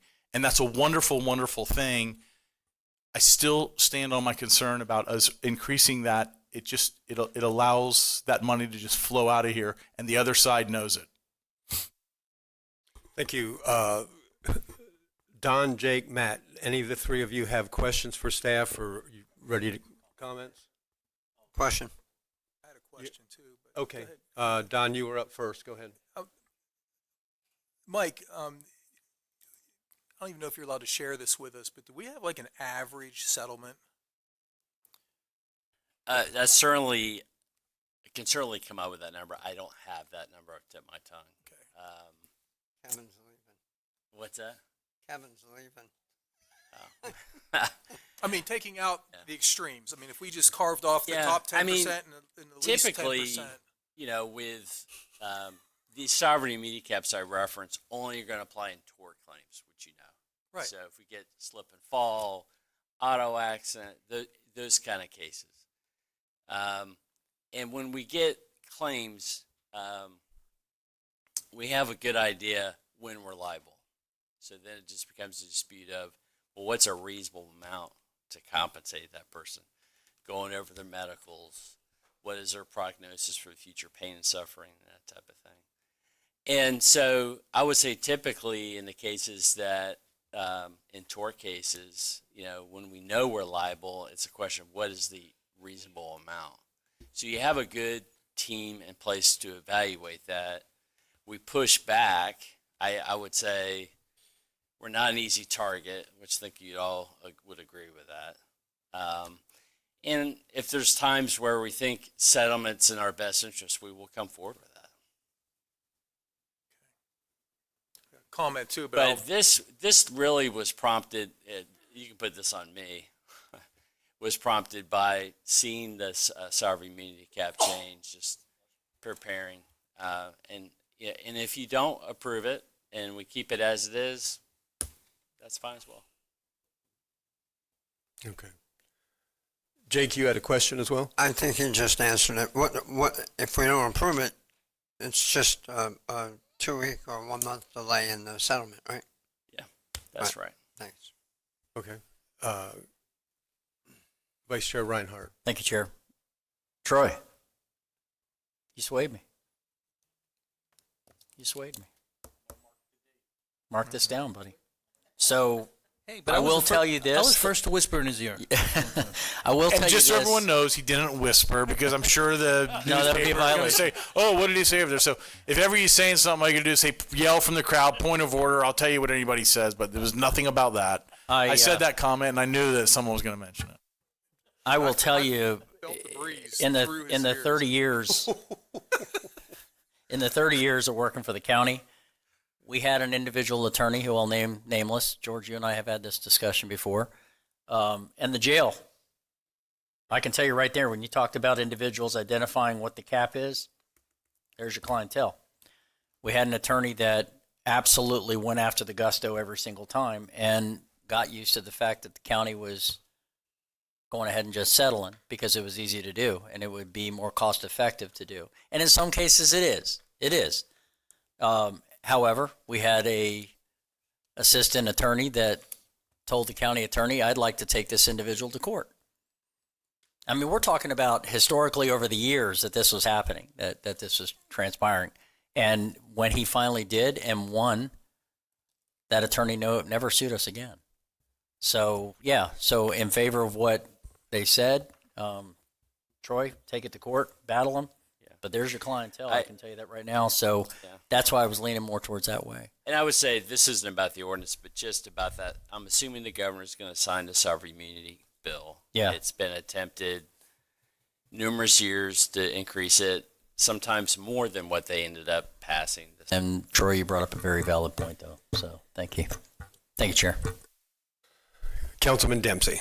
This is the comment part. I used to do insurance defense for one of the biggest insurance carriers, and I've done plaintiff's work over 30 years. And as I've even noticed within the big company, we would have years where we would settle more often, and then years where we'd fight more often, just trying to create that reputation or reestablish the reputation of fighting claims. And then as a plaintiff's attorney, I'm telling you, you knew which insurance companies were going to cut you a check and which ones were going to take you to the wall and make you fight for everything. And what I'm afraid of is if we do this increase more than double, basically discretionary settlements on staff's part, that we may get that reputation of being a county that just pays out too easily. And I would rather send a message out there to the public that if you're going to take us to task, then we're going to fight it. And, maybe the county next door might have 125,000, who knows? But I'd like to maintain that reputation that we're going to be more inclined to fight a lawsuit than we are just to cut them a check. On the marginal ones, obviously where we're clearly at fault and there's clear liability and clear damages. And that's what we're talking about too, just so you know. I mean, we're not, the sovereign immunity caps will go up, which will mean we'll have more, but it's not just so you know, it's not from our perspective about giving out bigger settlements. We just realized we're going to have more of them, that's all. Well, it's the pain and suffering that's the biggest open. I mean, paying the medical bills and property damage, that's easy, but. And Kevin. I mean, Kevin's very frugal. I know. He's a good lawyer. All right. Don, I like what you're saying too. Councilman Santiago. Thank you, Mr. Chair. I move that we table this item, time uncertain.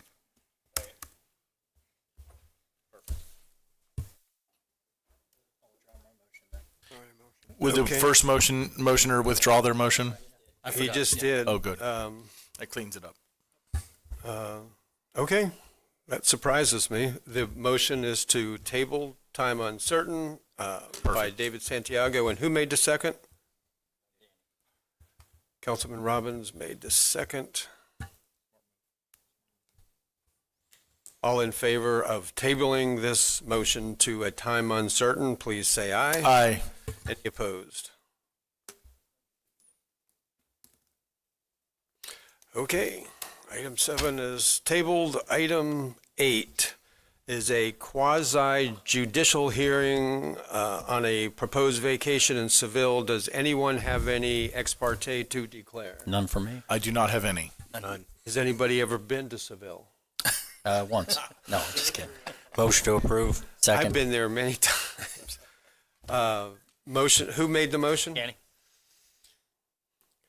Councilman Robbins makes the motion to approve, and the second was by Vice Chair Reinhardt. And any questions for Tad? All in favor, say aye. Aye. Any opposed? Vacation is approved 7-0. Tad, you didn't even say one word that time.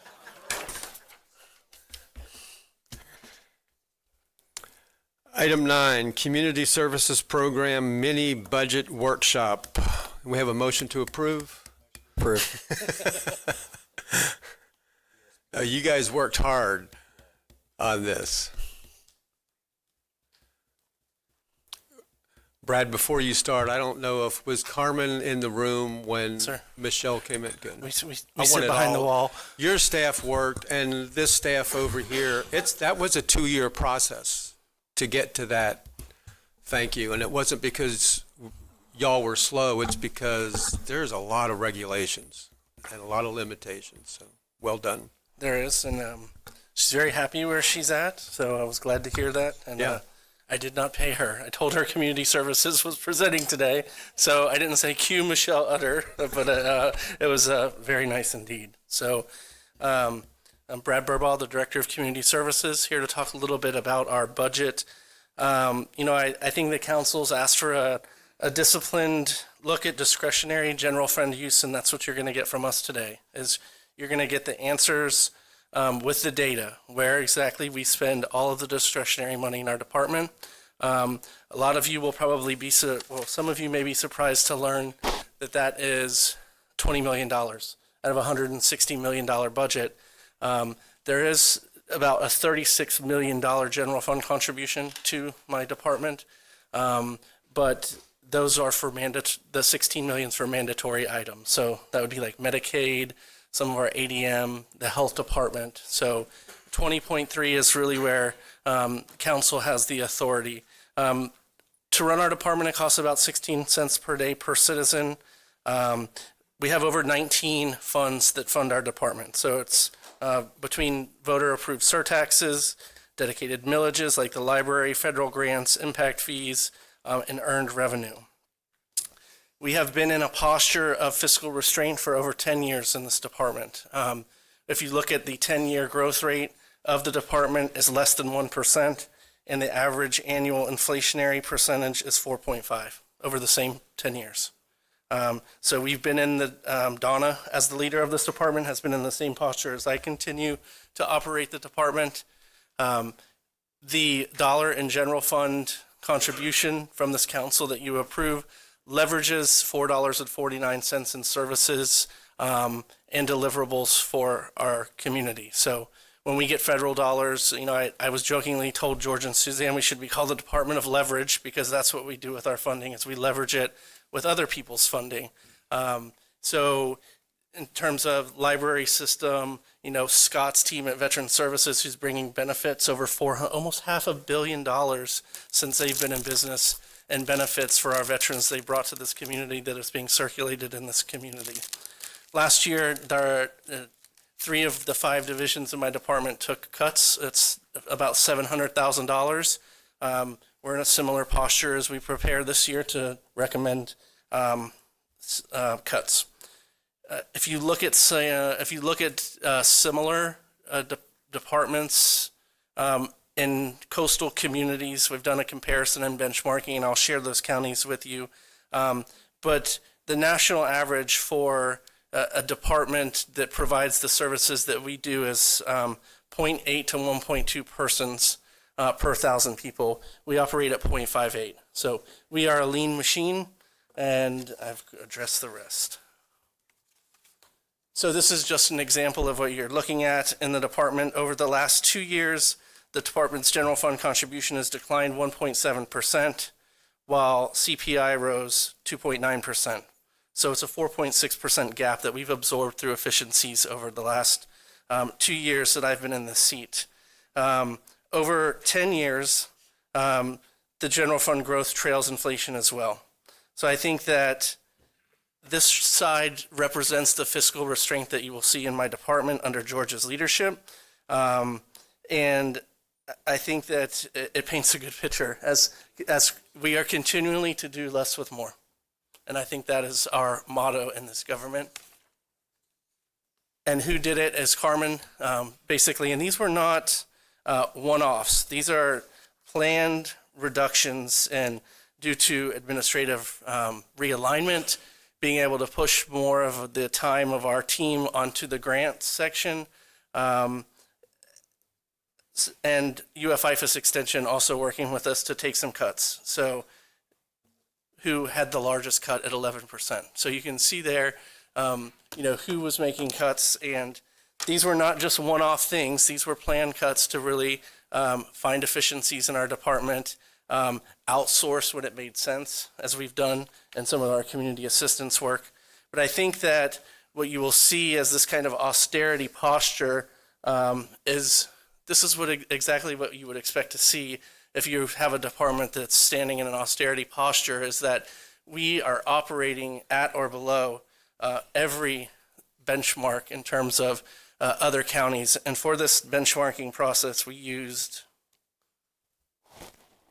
Brevard, Seminole, Lee, Sarasota, and Manatee. So similar population counties, coastal mostly, that we did benchmarking against. So as you can see, the library is, despite having more branches, we operate more efficiently than Brevard.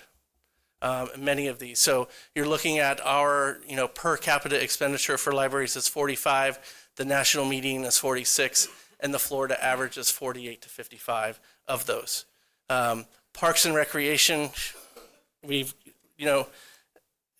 I thank these people that work in the field every time I go out and meet with them because they are doing work at 17% below the national average. We're providing service to our community at 17% less than what the national median is. So human and community services, 3224 per capita, national medians 55 to 75, and in Florida it ranges from 40 to 60 when our peer counties are looked at.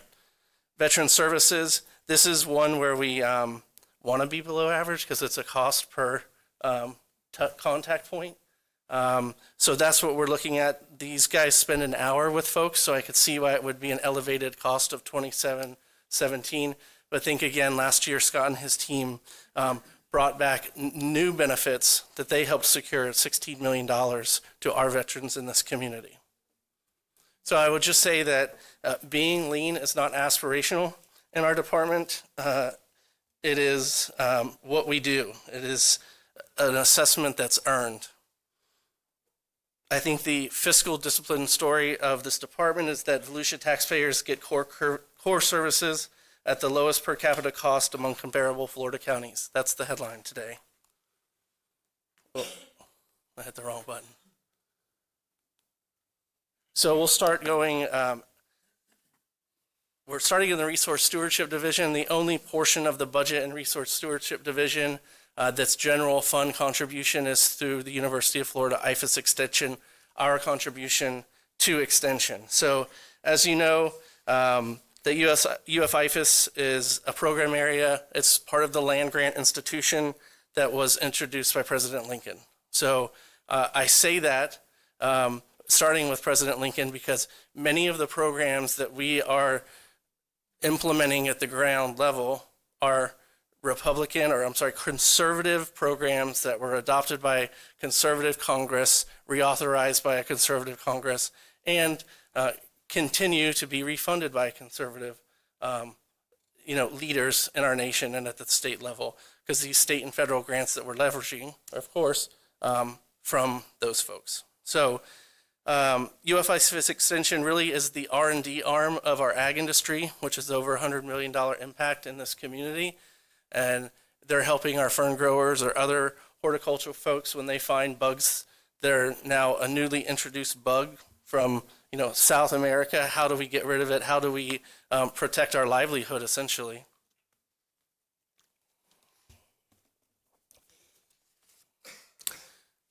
So they took 11% cut last year. UF increased their contribution despite that, but the general fund contribution to UF IFAS is $864, whereas the UF contribution is close to $2 million. So we have a $2.8 million operation at the fairgrounds that is jointly funded by us and the university system. I will say that IFAS has really come through for us in terms of some projects, and I'll get to those in just a second. You can see that their largest expense in operating is that fixed cost of electricity. So what are we doing about that fixed cost is in the next phase of the fairgrounds improvements is we're adding solar panels to the fairgrounds to reduce this fixed cost that will continue to go up for us where we can. So those are the kinds of things that we look at every day to try to become more efficient and save me money as a taxpayer and everyone else that's a taxpayer. So they also train a lot of volunteers. We're a force multiplying division or department. So they have the Master Gardener volunteers. You've probably seen them at our libraries or any place you've ever been. I think most importantly, and this is where they've really delivered for us, is, UF completed the Fairgrounds Master Plan, saving us hundreds of thousands of dollars. They led and coordinated our Save the Loop pilot program, so thankful to that. They continue to secure grants and contracts. This is not well known, but faculty at our off-campus branch at the University of Fairgrounds go through the same tenure and promotion process that faculty on campus do. they've got to write publications, they have to secure grants and contracts, and so and teach classes. So those are the things that they're doing for our community. And the force multiplier in the Master Gardener program represents 5 bodies that help us do that.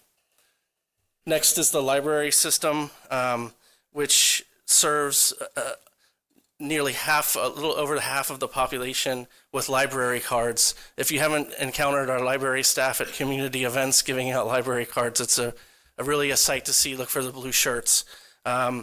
The over 2 million items circulated. And I think Lucinda told me today she pulled the numbers, 140,000 visits to our libraries a month this year. So 140,000 people are visiting our 14 branches.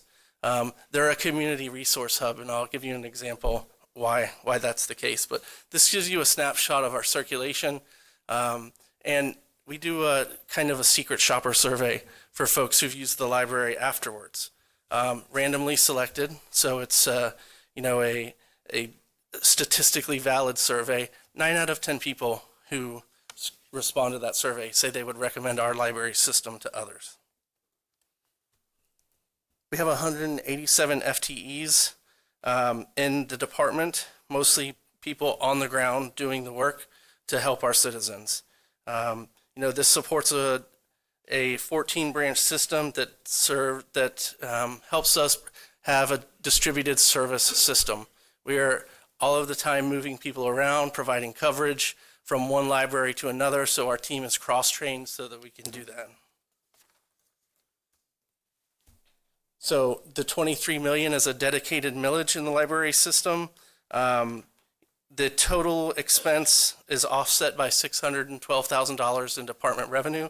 I will tell you, with your leadership and help last year, by increasing the cost of people to have a library card from outside of our county from 50 to 100, now it's charging for-profit businesses for meeting rooms and seasonal library cards for folks who may be visiting.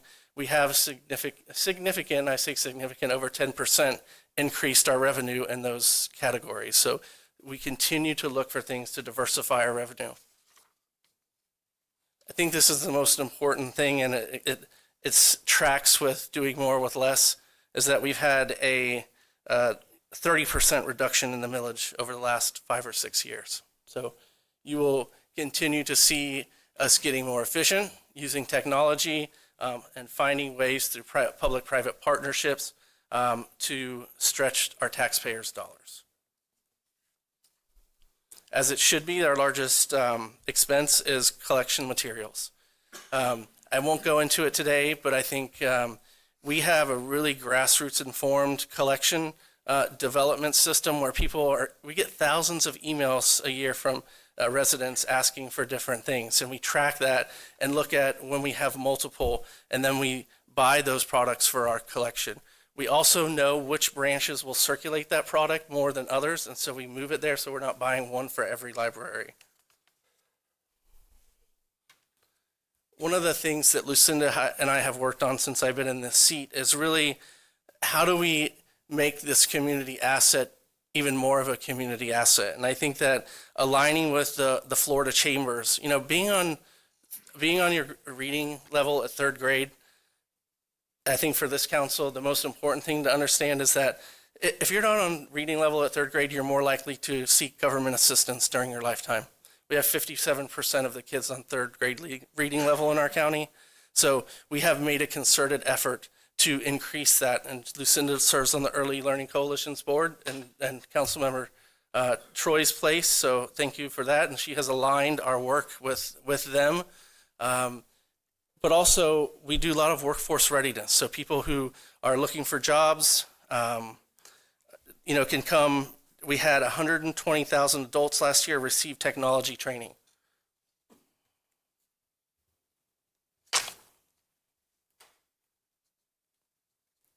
How do we use the library system? They're really a resource hub. Is that what I call them? They're community engaged.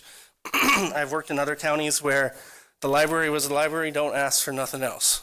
And I think we are the exact opposite. It's always, what can we do to help other county departments? What can we do to extend the reach of the county? They're multi-service delivery platforms. So 11 separate county and community partners use them, and I'm not going to read them to you here. But interestingly, you can buy Votran bus passes. You can pay your water bill for the county at the library system. You can check out a sewing machine and pots and pans, so baking pans. So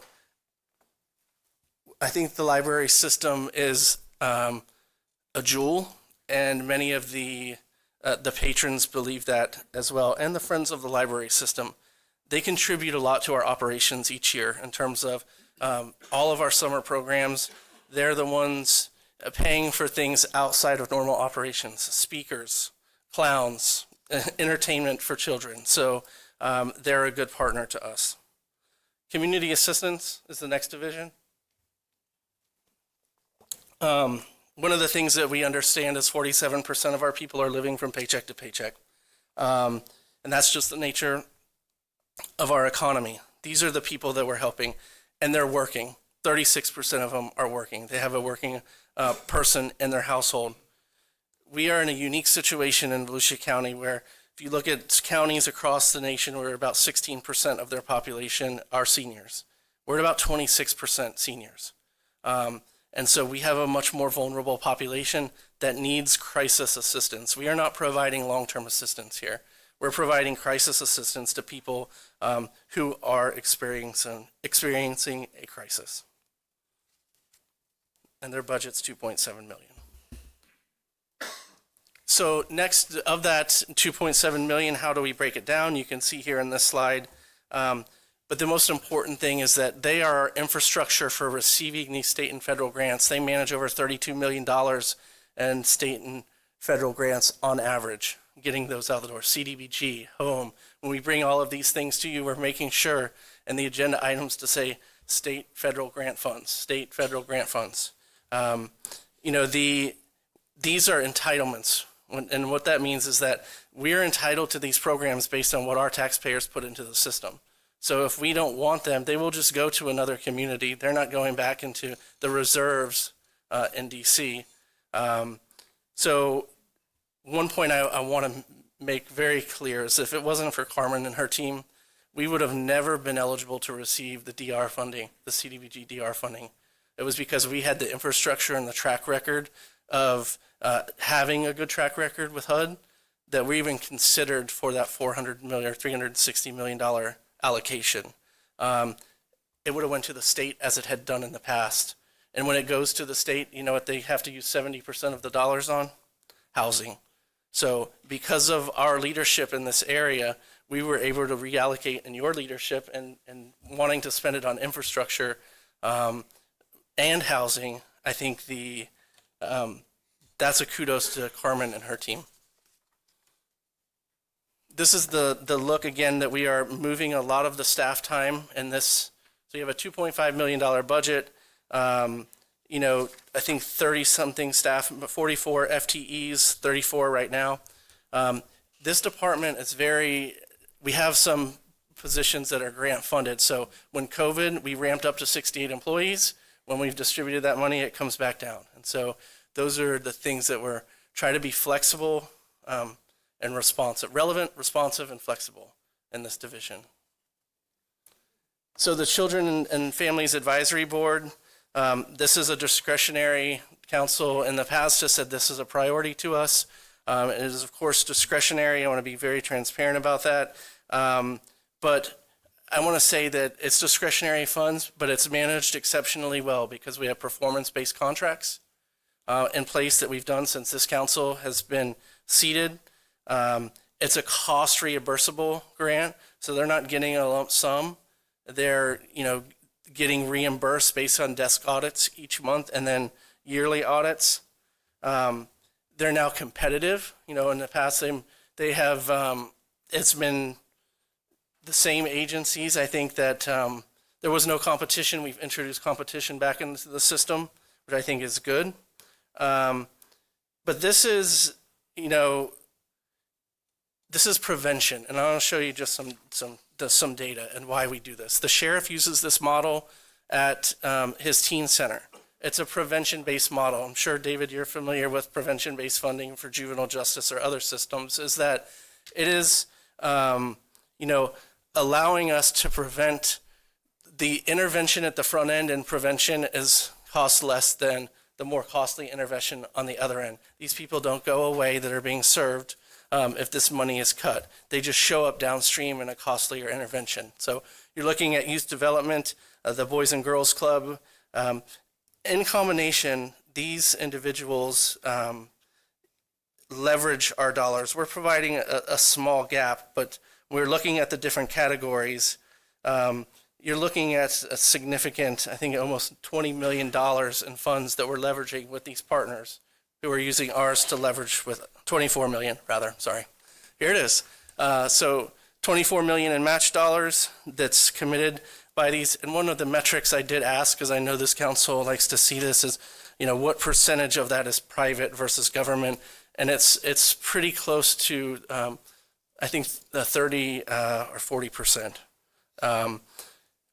What we're providing to individuals are summer camp scholarships. These are for working families who have to qualify based on your income. That allows the parent to continue to work over the summer while we provide a scholarship that they're at camp for 7 weeks. Water safety, this was an important council priority.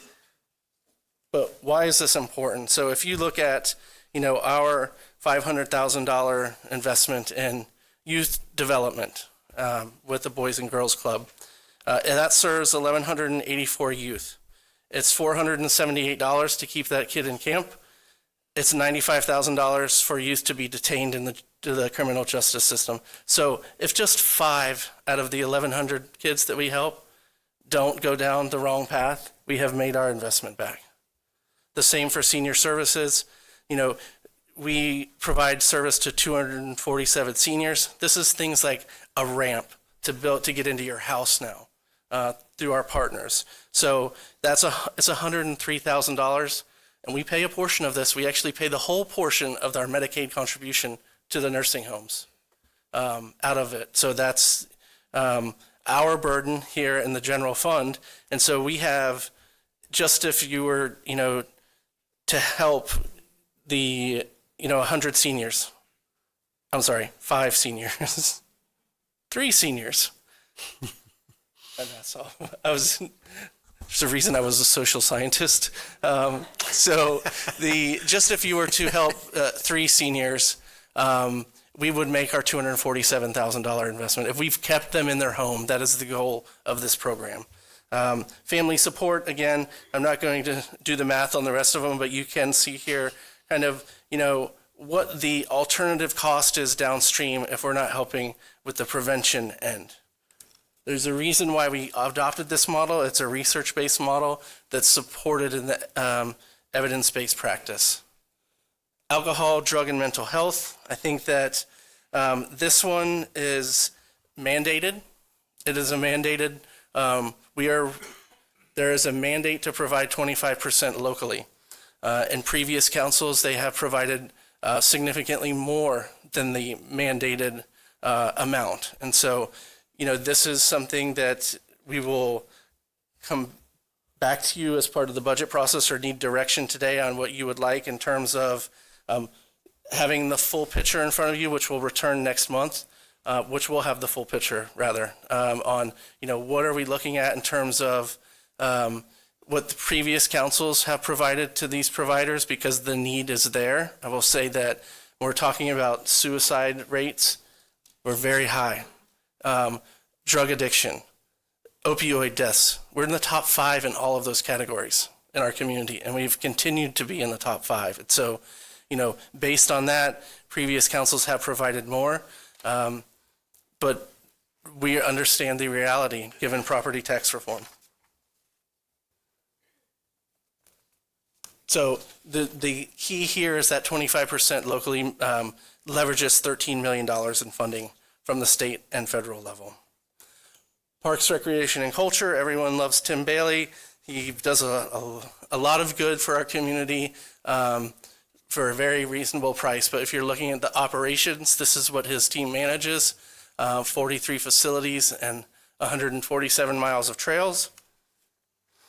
Programming, they provide programming to our community. These are some of the programs with over 100,000 participants each year. You're looking at the unrestricted revenue. In Bailey Shop is about $10 million to run our park system. Again, significantly lower than many other parks and rec facilities, even in our county, in terms of the cost per capita. They do produce a significant revenue. We try to make specialty programs cost neutral as much as possible.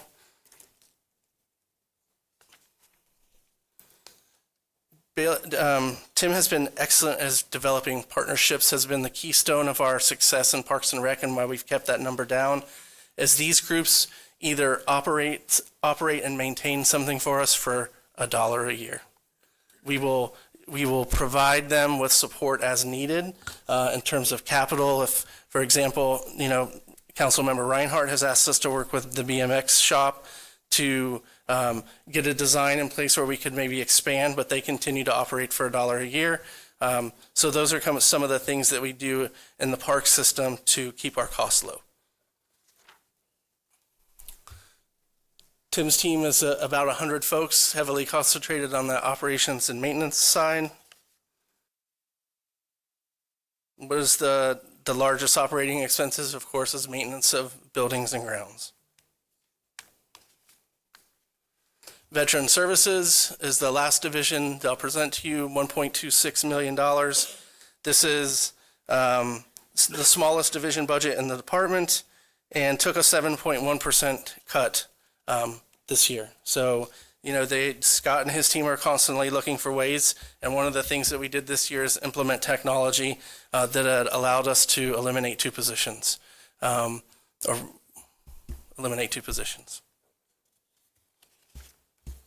This is the org chart of Veteran Services. We have 4 locations. They see over 16,000 folks per year.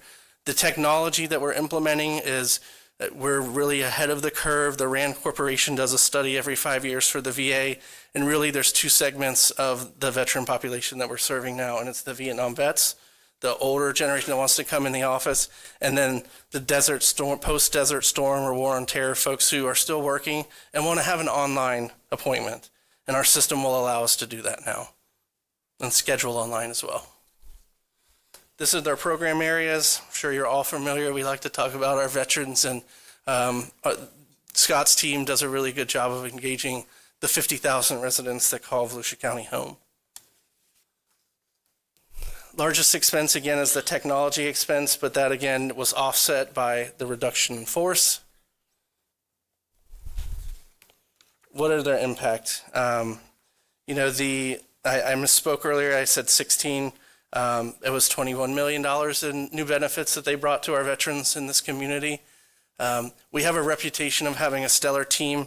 When we share the veteran stand down information with you, you will understand people came from the second, I think, highest county population that visited our veteran stand down was from Highlands County.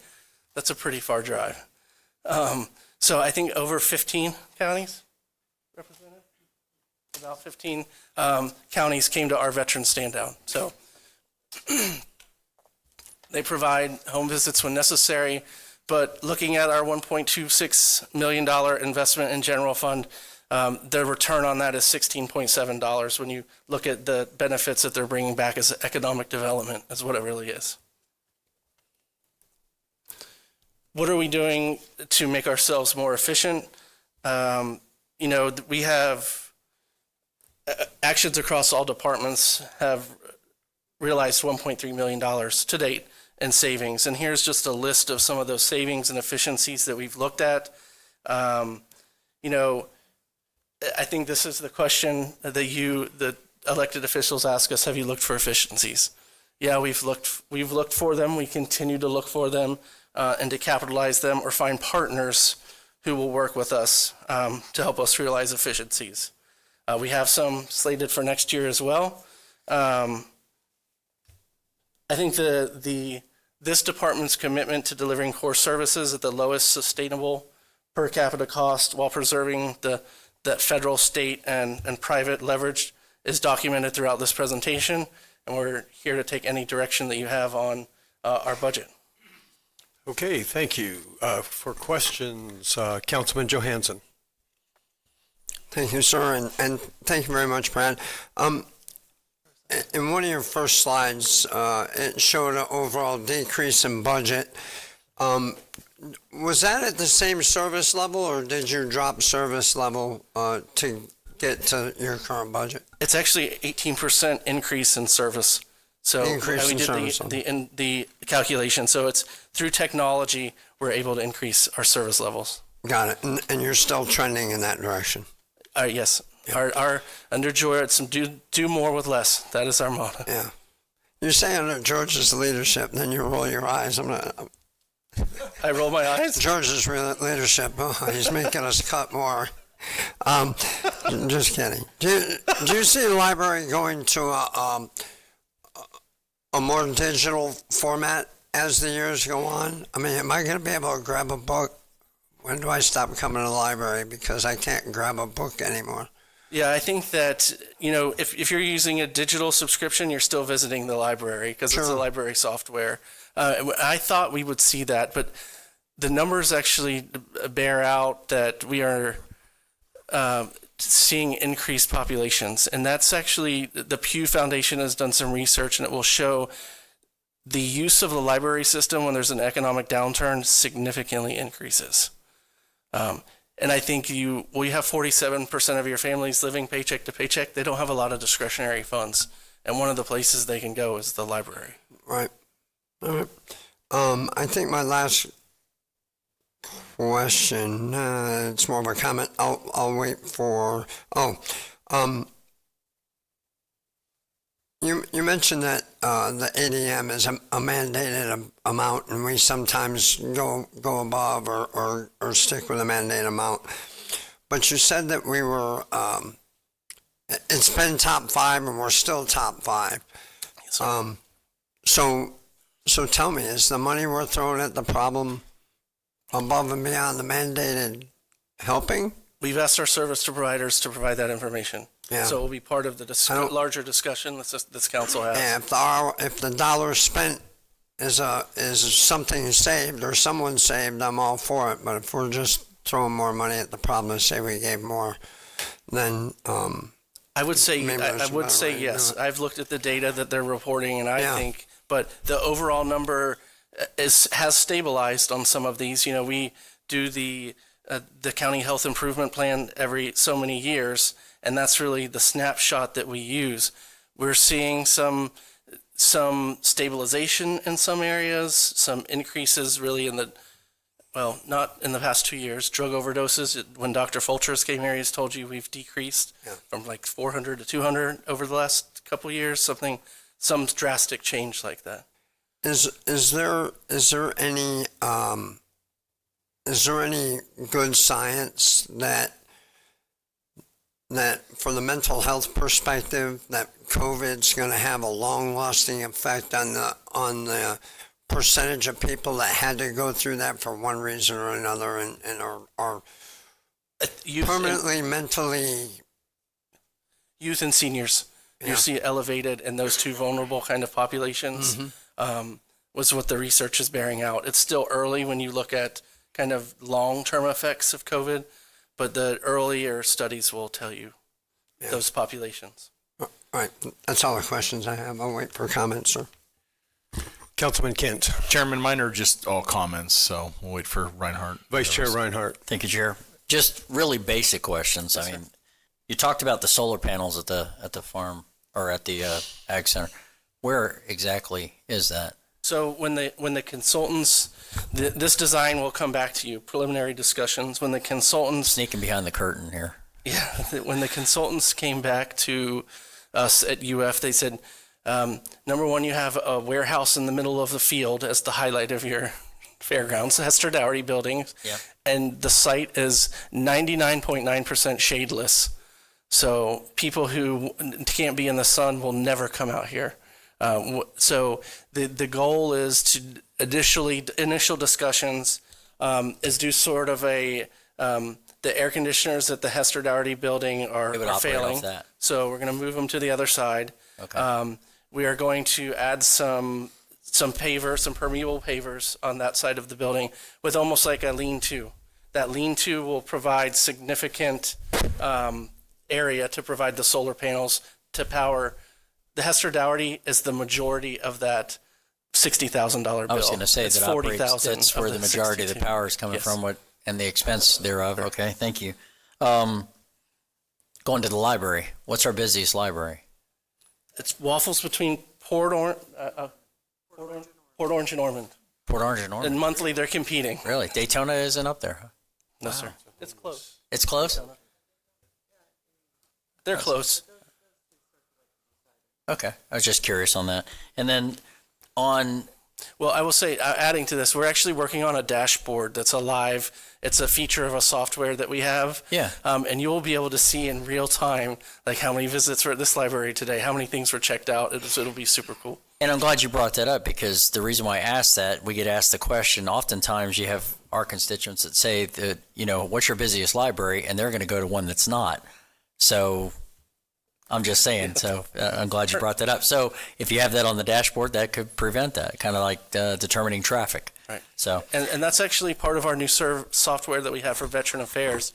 When veterans come, they need a walk-in appointment. Yeah. They'll be able to see the wait time at all 4 offices and can go where they want to go. yeah, he's a rock star anyway. So yeah. All your group are, by the way. And it is evident that your mindset is do more with less. The last question I have, on slide 9-19, there was an asterisk next to indigent cremations. What is that in reference to? Mandated cost. It's Oh, not that's what it discretionary. means. Okay, I didn't see the okay. Sorry. All right, that's all I had. Thank you. Can you go to page 18, I believe it is? This is the most shocking.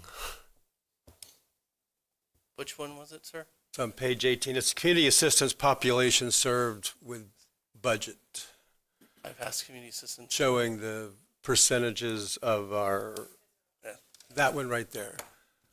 That's a wow slide when you look at 47% of Volusia households cannot make ends meet. This is a brief comment, and then I have a series of questions that are not gotcha questions. I want everybody in this room and the public to understand what not only you're going through, but every staff member as we look at the budget this year, knowing that we have to cut it back, anticipating that there's going to be some kind of reduction in property taxes. Now, you've been proactive, and you're already backing up. This is wise because the legislature knows people are hurting. There's other things that we can do too, like bring in jobs that pay more, but this is what's causing it. If you go back 2 pages, so I want to ask you some questions. Yes, sir. If there's anything that we're doing that's redundant, that we're doing, the school board's doing, the state's doing it, we need to get out of it and let the other two do it. I don't know if that's true or not, but I want to know on workforce development on page 16, third grade reading, kindergarten reading, third grade reading. Why isn't the school board doing that? They have a bigger budget than we do. So we're doing it for summer. That's when most of these programs happen to prevent They that. have summer school. gap. Why don't they do it? I'm not sure. I think summer school's remedial. I'm not sure, but this is a summer program and activity, mostly summer program and activity. Okay. And kids that are not in school are using the library system. Please understand, this is Yes, not sir. an attack. I want the public to understand, and I want to understand too, that a lot of times there seems to be redundancy, that the school board does something, and then we turn around and do it, and then there's a state program. On the one I started with on page 18, 54% majority of senior residents are financially vulnerable. Do you have any idea, or maybe Jake does, how many vets are included in that? I don't. Page 22. The title of the slide is, look at 21, Children and Family Advisory Board. Never mind, Yes, sir. skip Right. that. Go to 22. Youth Development Services for Seniors. Yes, sir. Are you doing all of that in-house, or is part of it done through nonprofits? This is nonprofits. So Nonprofits. They're contractors for services, is what they are. They just happen to be a nonprofit business, just like any other business that we contract for services. And as you know, I've been hard on let's not give taxpayer money to nonprofits. In this case, it's a nonprofit providing a service that we would have to create another department for maybe, or increased employees to provide services to seniors or family support with retirement and benefits. So that is correct. And the county actually, about 20 years ago, it was about the first Bush era, Bush 2 first term. A lot of governments moved to using faith-based organizations to deliver services, and that took it out of the hands of the county. The reason why we do these things is, again, as a prevention model. It is saving taxpayer money down. It's prevention money up front that is going to save the money, taxpayers' money in the long term. Okay. The latest property tax cut proposal yesterday, what started with, we got to cut expenses. You might have to cut expenses 50%, it was said. And then we're going to have to find taxes somewhere else because nobody has a proposal for how do you pay for roads? How do you pay for the services that you're taking care of with 54% of the population of seniors can't live week to week? So before we all vote on that, I want everybody to understand what you're looking at, what staff is looking at, that it's going to have to be cut. When I hate property taxes, but I hate not having an ambulance when I call for it worse. So on the alcohol, drug, and mental health, use of property taxes and unrestricted revenue, Mike, is there any, or Russ, is there any possibility of the money we're getting from what's the drug fund? Opioid settlement. The opioid to pay for any of that? I don't know. That's specifically earmarked for those types of settlements that the money comes to. So it goes through the board and then gets earmarked for certain programs. We'd have to look at that, Mr. Chair. So it can't replace, and there's a term for that. It's supplanting. So you can't Supplanting, right. It's that if we're already doing it, we can't go back and put that money towards that. So, it's sort of like impact fees. You got to do for new capacity or new issues. Similar theory that way. So we are looking at ways. Some of that money does go to certain things in those areas, but it's usually new programs that we're adding or new things we're doing to combat drug issues. For instance, we never used to have Narcan. Now, Narcan is standard in almost all of our safety vehicles. So, okay. Again, I'm hoping the public keeps in mind, well, which of these things do you want to cut? On page 27, it's park recreation and culture operations. There's trails. We have a vigorous trail program. I've always supported it. Are we going to have to stop building trails or stop maintaining trails? That's one of the things you're looking at. Well, right. I mean, you're exactly right. Or do we maintain them to the level? You've got 147 miles more on the way that, they all have to be maintained. Asphalt has to be maintained, and it has maybe a 15, 20-year life. Well, we've got trails now that we're already to the point where we're resurfacing trails. So you will have to maintain that. Summary of operations for, I guess this is summer programming. Echo Ranger program, Red Hot Chili Steppers. Yes. That's not the band you want to come to the Ocean Center, is it? No, this is that's all we can afford, though. All those. We can get them to perform. I can hear the argument from John. Is that a core government responsibility? If we're cutting 50% of the budget, will all that be cut? Is that something you have to look at? I think everything is on the table when you're talking the amount of dollars that's being proposed, and so that would be, staff working with council. You're talking in the most egregious, and I don't want to be saying the sky's falling or anything yet, because it's not. We don't know yet. But in some of those proposals that are out there in their most egregious forms, you would be talking not worrying about the programs. You'll be talking about, do we have a parks system at all? Yeah. Because remember, You know, in some of these proposals, they talk about, well, areas will have to be held harmless. Well, when those areas are held harmless, and they're 60 to 70% of the existing costs now, and some of the numbers you're talking about, that'll mean the other areas just won't exist, and that's going to be a problem. So that's why there'll have to be alternatives that will have to come around. So we'll see how it shakes out. But I just, you know, a huge portion of, as we've illustrated through these budgets, are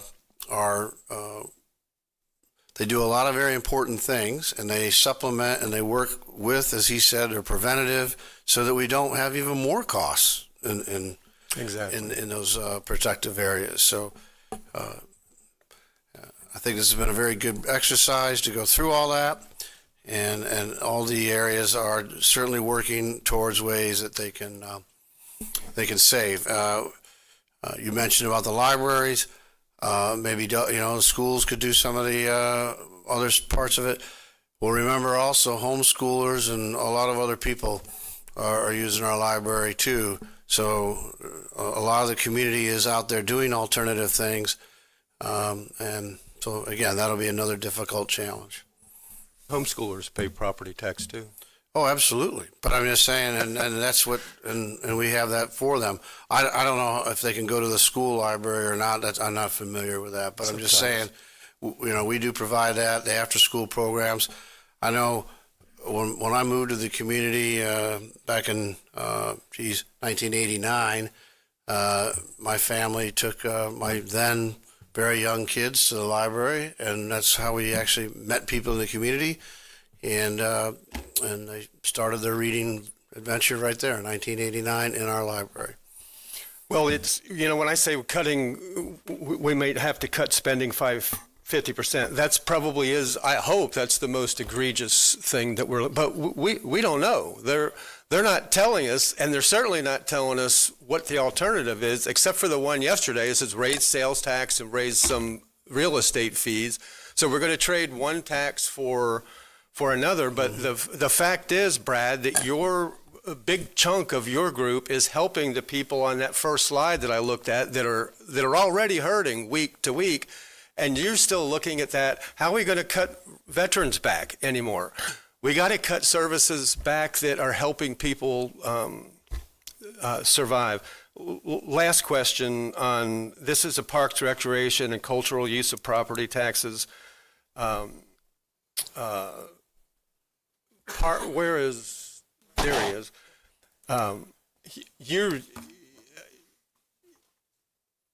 You do an excellent job for us. It's one of the things I enjoy most when I have a question that goes to you, because you always find an answer. On the operating grants and aids, is that all non-general fund money, this $5,860,000? Yeah, that's non-general fund dollars. Okay, that you're talking. So that's money you're bringing in. Yeah. I got to go back to one thing that you asked before, the recreation programs that you mentioned. So with the exception of summer, all of our programs are self-supporting. So whatever the fee is to participate in that program offsets the expense. 100%? 100%. Wonderful. But not summer. CFO's standing behind you. You're talking about the grant. I think we might have had a misunderstanding of the question. You're talking about the $5,860,799, that column? Well, right now, yes. This table is completely what is being funded from general fund or the municipal service district. So these are all, this is the summary of what is property tax or other unrestricted revenues, some small state revenues that we get. That $10,137,789, the total in the bottom corner, that is the net calculation. All of the stuff that you see up here is all. I'm just trying to find out if or MSD funded. If all of that is general funds, because $5,860,000 says it's from grants and aids. I was hoping that money was. The label here is for operating expenditures, and then In the state chart of accounts, there's personnel, there's operating, there's capital, and then there's a little category called grants and aids. Because this table was already getting too big, we combined the small grants and aid numbers into operating. So if we have in the state chart of accounts, if we have a contract with a nonprofit or we have a contract with the state, oftentimes those will get coded as grants and aids as opposed to an operating expenditure. Okay. So it's just a way to combine stuff together. The vast majority of that is going to actually just be categorized as operating spending. He was whispering if I want to mention MSD. Yeah, I've said that before, that this is general fund and MSD. In fact, some of the numbers you see here, the operating numbers are actually inflated a little bit because we're adding two funds together. So when the general fund budgets for the gross cost of doing work, the MSD fund will budget to reimburse part of it. So I'll have an operating expense in the MSD and a reimbursement in the general fund. We added that together here to show you the full gross picture. But that internal reimbursement of $1.1 million that's right next to that, that offsets part of the operating number that's right next to it. Okay, thank you. So it's $10 million basically of general fund And MSD. money and MSD, and if we get property tax reductions, they got to find more cuts in parks, recreation, and culture. Well, I'll say overall, you remember what started this? We had a workshop, and the general fund use of property taxes and unrestricted revenues was approximately $330 million for all services, public safety services, services that are administrative, required services, and actually I made a mistake, general fund and law enforcement. Because when I started this analysis, if we get into a situation with a large homestead reduction, that's going to end up pushing the sheriff back into the general fund budget. So I have to talk about these things together at this point. So the $330 million is between the general fund and law enforcement, if you add those pieces together. And the pieces that were not either mandated through the state protection of law enforcement or a required in the Constitution funding of the court system or the Medicaid contributions, there's so many things that we're required to do. You take that out of the picture. You take public safety out of the picture because this council has broadly said public safety is a core service. So we're not going through that in this workshop series. And then there's, of course, the core administrative services that you have to have. You have to have a payroll function. You have to have an HR department. You set that stuff aside. And this is the series of what we were looking at, those things that are not core administration, public safety, or required. Those items totaled roughly $60 million. The total impact, if we were to lose all homestead property taxes, was $110 million. So you have a $50 million gap that would have to come back to public safety, core administration, or have to be made up by revenue other places. And that's not even addressing the fact that that $60 million, as you've seen in this series of presentations, is not fluff. It's important public safety programs and other public welfare programs. The beach, everything you've seen. You're making my point. Yeah. You got a lot of work ahead. I hope you don't lose any hair over all of this. But I'm glad that you're here and that you have the understanding that you do of what we're dealing with and what we're looking at.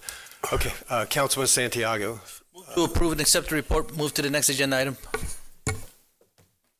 Okay, I appreciate it, but I was waiting on just a couple comments. Didn't get a chance. Jake, were you done? I can make my comments in private to the staff. Thank you. Troy Kent. Yeah, thank you, Chairman. Dr. Burbaugh.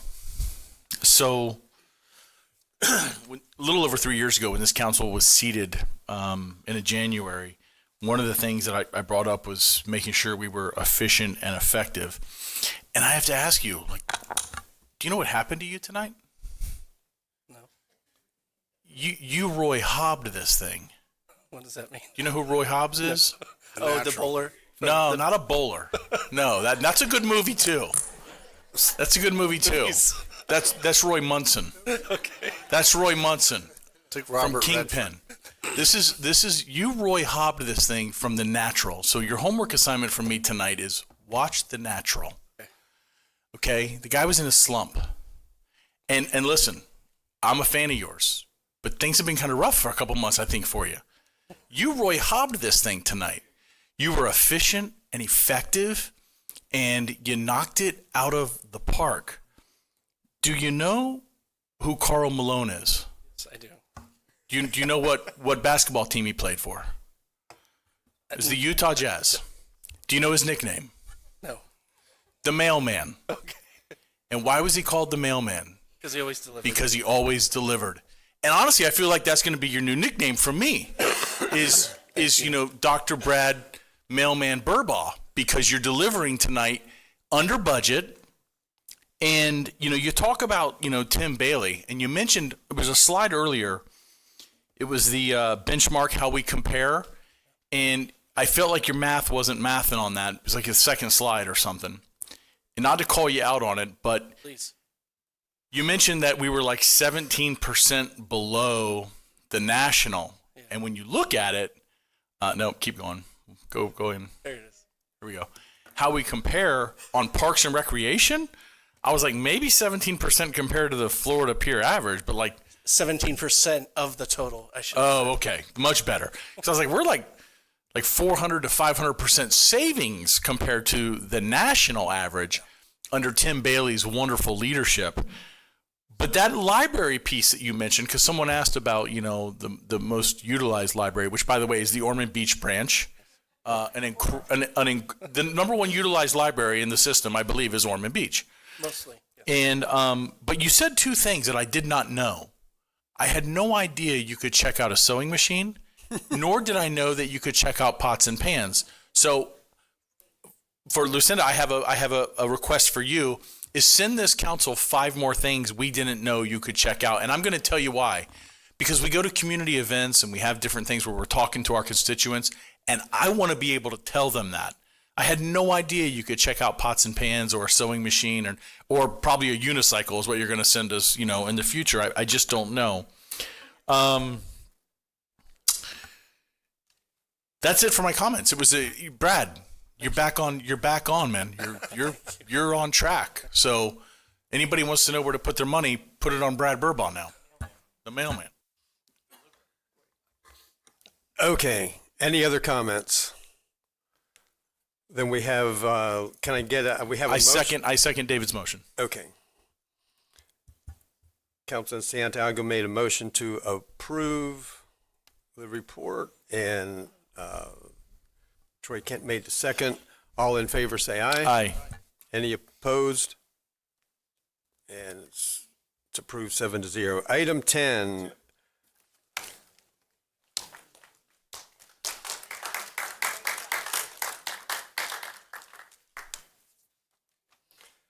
Item 10 is a county appointment and joint appointment to the Daytona Beach Racing and Recreational Facilities Authority. Vice Chair Matt Reinhardt. Yes, sir. Thank you, Chair. The first one to go with the joint appointment for the City of Daytona Beach, Julie Rand. I'd like to make that nomination. Okay. I'll second that, Chairman. Danny already did. Oh, okay. Vice Chair Reinhardt nominates Julie Rand for the Daytona Beach, Volusia County joint nomination, and the second came from Councilman Robbins. Any questions? All in favor? Do you have a public participation slip? Was that on Julie? Doesn't matter. We do. This is unusual that a nomination we have public participation, but we welcome it. Jeff Hurt. Thank you. Daytona Beach. I'm currently on the Race and Rec Board. This isn't about Julie, it's about me. Okay. And so I've been in constant contact with Mrs. Green's office as to when it was going to be on the agenda for a reappointment or consideration for a reappointment. And so then I saw the agenda today and my name is not on there. And I'd submitted an application and my term was up actually July the 1st of 2025. And it's been that long to get it on the agenda to either consider me for reappointment or appoint someone in my position. Okay. You did not resign? No. Okay. There's another guy, Orendorfer, he resigned for health reasons. Okay. And my term expired July the 1st of 2025. who nominated you? For when? I'm not on there. Previously, Miss Wheeler nominated him. Billy Wheeler. Okay. Oh, yeah. So you're, all right. Well, what we're voting on right now doesn't, I'll get to you in a second, doesn't apply to you. It's the Daytona Beach, Volusia County joint appointment. But if you want to be considered for an appointment, is there something, you must already have a clean hands on him? I've been there since for 15 years. He submitted an application in March of 2025. Your application is valid for a year, and so unfortunately, his year was up. And so his application, because this is April, his application was no longer valid. Okay. Can you send him an application? Yes. However, this won't come up again for what, 2 years? If you appoint someone else, or you could hold off on your appointment to the next meeting. I would suggest you don't do that to the Daytona one. I think you should go ahead. No. Okay. You will send him an application. If you would please fill that out again, then you can be considered. Okay. All right. That's all Thank I you. have. Thank you for coming in and letting us know what happened. Thank you. Okay. So that does not affect this vote for Julie Rand, Councilman Johansson. I'm running about. I'm waiting for the next one. Okay. All in favor of Julie Rand, please say aye. Aye. Any opposed? She is approved 7-0.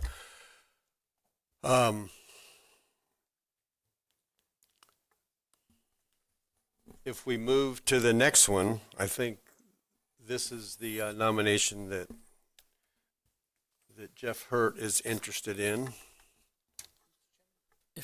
If I may ask, how long did he serve on this board, the gentleman? 15 years.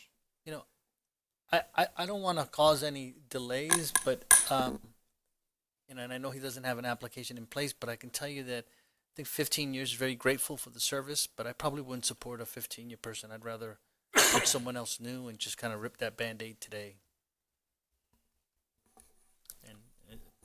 Okay. Jake Johansson? Yes, I was going to say the same thing and move to approve somebody right now if you're ready for that. Did you want to make a nomination? I want to nominate John Reed.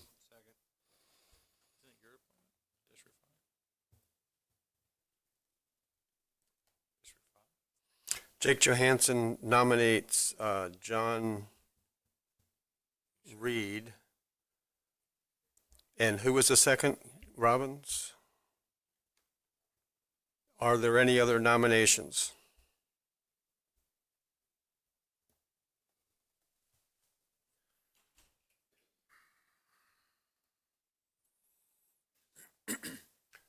Mr. County Attorney, is there any reason the chair can't make a nomination?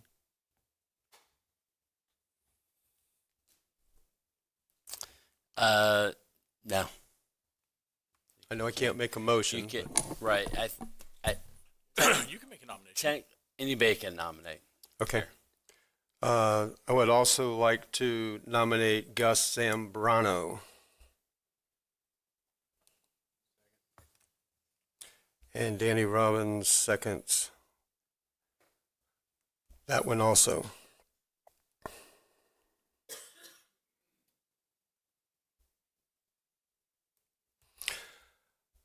Okay. How do we do this now? Yeah,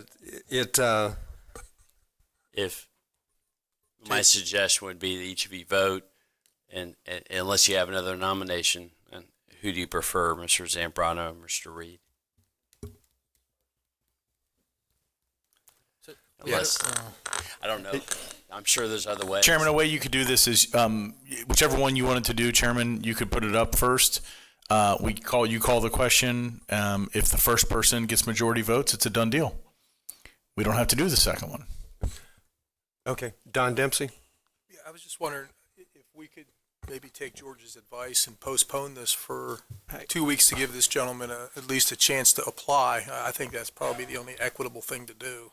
I would like to at least have a look over of his resume as well before we make a decision. I don't know if, because I think he said he had an application in last year, so he maybe thought he had all his ducks in a row to get considered for this reappointment, but I just don't know if that's fair to him, especially in light of what he's done for our community for the last decade and a half. Can I answer to that, Mr. Chair? Yes, let me make it clear. You would like to make a motion that we table this to the next meeting? Okay. Councilman Santiago. Thank you. Don, I don't know the gentleman, and I can't even say his name right now, but I think this council has been talking about changing people up on all committees, right? And just trying to get new ideas filtered through. So again, nothing, I'm sure he provided an excellent service to us, but with that same concept, if we really still believe that, let's not drag him along. Because I think if we believe in the fact that we want to change people up in these committees, let's make that statement right now based on that fundamental. If we feel that we should, I don't want to say recycle, it's a bad word, not word, but get new, fresh faces on all our committees. If that standard still applies to you, I know it does for me, then let's just do it now. Let's not delay the inevitable for him and for the potential other applicant. I think, and I support making changes. So that's why I don't want to delay it for him. What might be the inevitable. I understand. At least vote on it, and then if the majority here believes the way you believe, then he's out of luck. That's all. I just think maybe we should require a vote to see if we want to at least give him consideration in 2 weeks. And Chairman, I can help with that. I agree with you, Don, but if no one seconds your motion, then there was a vote. Not another person wanted to do that. I just wanted you to know that, because I am that guy that if it's important to you, it's important to me. But I just want to say, if you don't get a second on it, there was a vote. Everybody said they agree with David, and we talked about getting fresh blood on our boards, because we have a term limit, all of us. We're not up here indefinite, When I was with Orman, there was no term limit. I could have stayed there forever. But here, there's a term limit. I did 19 years there. That's not happening here. Chairman, may I? Councilman Robbins. Thank you, Chair. I'm going to go ahead and retract my second for Mr. Zambrano. I was on the impression that there was 2 nominations, and that's on me. But with that said, I keep my second for Mr. Johansson. And County Manager, can we still have Gus be on this board or attend this without a nomination? He can't be a member of the board, but we could certainly assign Mr. Zambrano or somebody on the staff to attend their meetings. Perfect. 2 birds with 1 stone. Have a vote.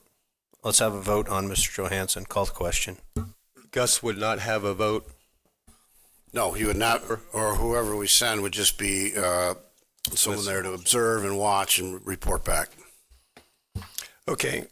Don, I'm going to get back to you. You made a motion that this be tabled to the next meeting. There wasn't a second because I didn't ask for one. Would anybody second that motion? Okay. All right. Then we're back to, so you removed your second for Gus? All right, so we have a motion for Gus Zambrano with no second. Still no second? Okay, then we have one nomination, John Reed, nominated by Vice Chair Reinhardt, seconded by Danny Robbins. I thought this one was nominated by Jake Johansson. I'm sorry. You did the first one for Daytona Beach. Yeah. Okay. All in favor of John Reed, say aye. Aye. Any opposed? And that's a long way to getting John Reed nominated.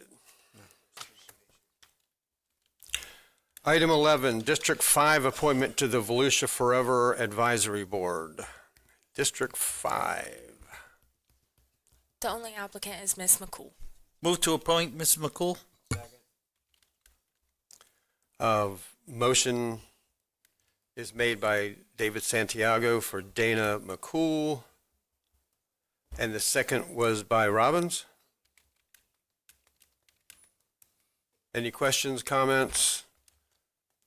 Jake, you and Danny are still on the board. Is that old? Yes, sir. Okay, it's gone. All in favor of Dana McCool, say aye. Aye. Any opposed? You sat in here all day for that? Or all night, actually. Those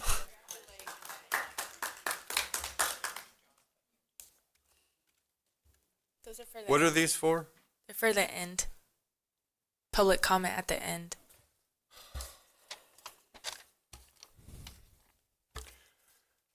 Okay, item 12, appointment of an elected official of the most populous municipality of the county, which would be what city?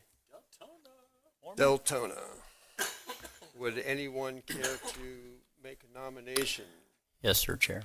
I'll nominate Emma Santiago. Mr. Chair, if I may, Councilman Santiago. the attorneys are telling me I got to refrain from voting this because I have a conflict with this lady. More than just this conflict, I have others at home with her. What's your conflict, sir? She's married to me. I said she's married to me. It's a conflict. It's my wife. So I'll be abstaining from the vote. Okay. And this is the Tourist and Development Council, and the nomination, pardon me? The one you chair. Did you just make the nomination? Is there a second? I was going to say I'll second it. Okay. Councilman Robbins makes a second. Vice Chair Reinhardt nominates Emma Santiago. Any questions? All in favor say aye. Aye. Any opposed? And Emma is approved 6-0. Everybody in the chamber is interested in who you would have voted on. Okay. That completes the task for today, and we will move to public participation. And Amy, you have been sitting here all day. Amy Munizzi, if you would like to go first.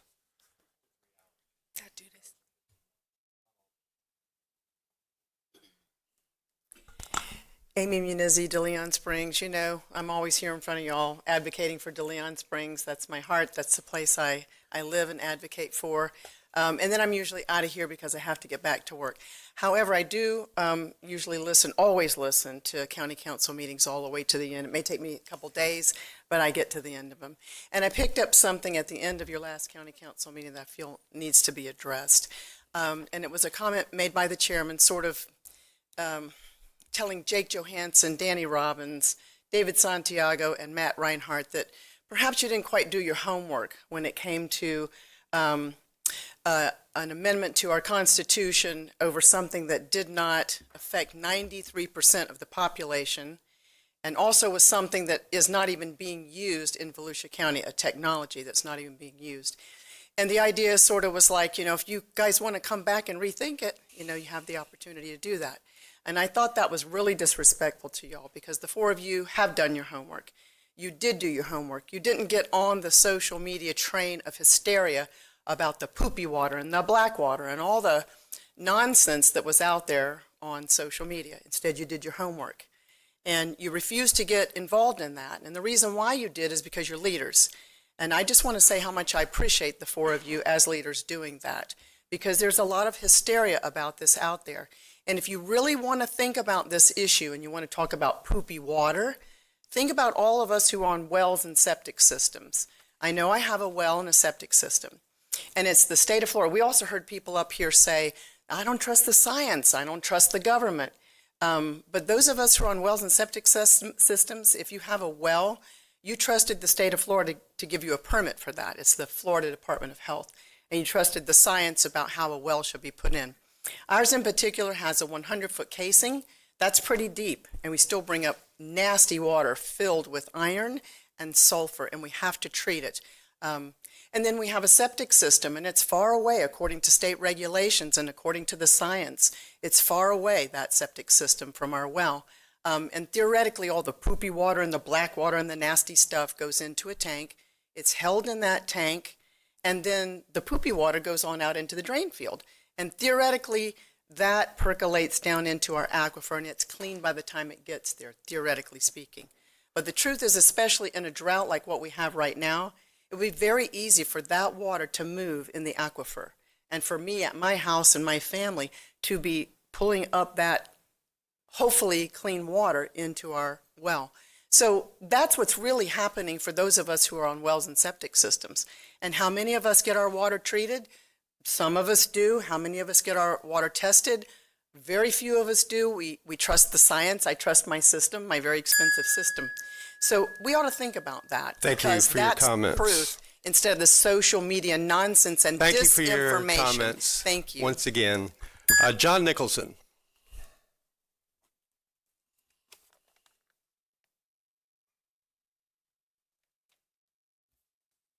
John Nicholson, Daytona Beach side. One, with regard to hand, my doctor and my eye doctor are down on hand. So when I come back, guess where I go? I hang a left, go right into the church store. So when I do that, I can see for a block and a half down to the traffic light, and there's no problem with the ability to make a left-hand turn there. Whenever there's a turn at Nova, and there's like 5 cars coming because they've been sitting at the light, that's the only time you have to wait to get through. Otherwise, it's a very easy turn. So if they put that back in, it really would not be a hazard, but there are a number of cars that do use that entrance, especially during services on Sunday and Saturday nights. Secondly, I have to agree with Don. There are things that he says. He caught me after the last meeting. We talked for a while. And I ask you to, when you have your meeting, to listen, because you all know what lawyers are like and how they twist words and how they can look at a word and see things that we don't see. So I'm asking you to listen to him because he may have seen something that I never thought of. So, and I know that there are parks in Miami. We had this huge airport, like Daytona Airport, and they turned it over to the city and they turned it into a park. And then they allowed FIU to put a building there, and then a second building, and then a third, then a fifth, then a stadium. So now you've got a postage stamp. 3 million residents get to use a postage stamp, and the 50,000 kids get to use a 5,000-acre campus. So I've seen that. And now another park, they're putting in a football stadium for soccer. You've heard about that one, right? So we do that. We take our parks, and we, like Daytona Beach did with our parks on the beach, and destroy them. So please listen and pay attention. Things can happen.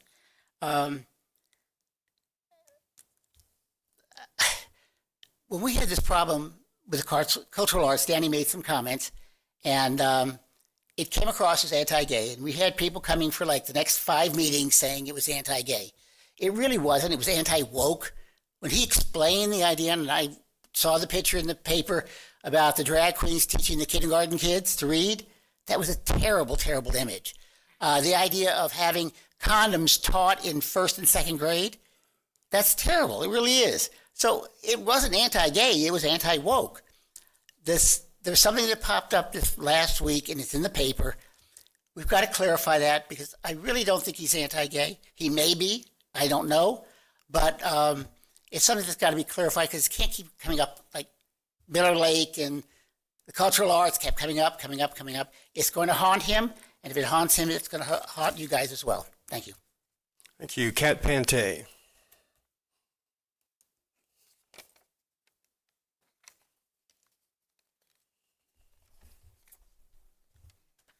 Good evening, Council. Ballot language is typically limited to 60 to 75 words, Councilman Dempsey. But that does not justify providing incomplete or potentially misleading explanations from the dais. Stating that specific partnership language is not included in the ballot language can create confusion for the public. I have reviewed the governing document, which is the resolution for Volusia Forever, which spans 23 pages and can be found online. Partnership provisions are clearly outlined on pages 3 and 4 under Section 4B. These details are part of the framework voters deserve to understand. Public trust depends on transparency. It is not appropriate to minimize or omit relevant information when communicating with constituents or from the dais, especially on matters that directly impact public decision-making. As a skilled defense attorney, you understand how framing and selective emphasis can shape perception. I may be a little more aware of this than most, serving over 20 years in law enforcement. Over the past 6 months, your statements from the dais and in re-election videos have raised concerns about whether the Volusia Forever program is being characterized consistently with its actual provisions. It is difficult to reconcile claims of support with messaging that appears to undermine the program. Thank you. Chris Edge.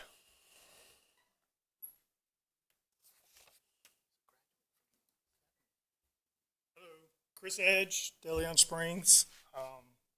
First, I just want to say thank you to everybody, Mr. Reckenwald, Mr. Dyer. Thank you. I attended the Citizens Academy. I learned a lot. I appreciate everything you guys do. I know you hear a lot from me.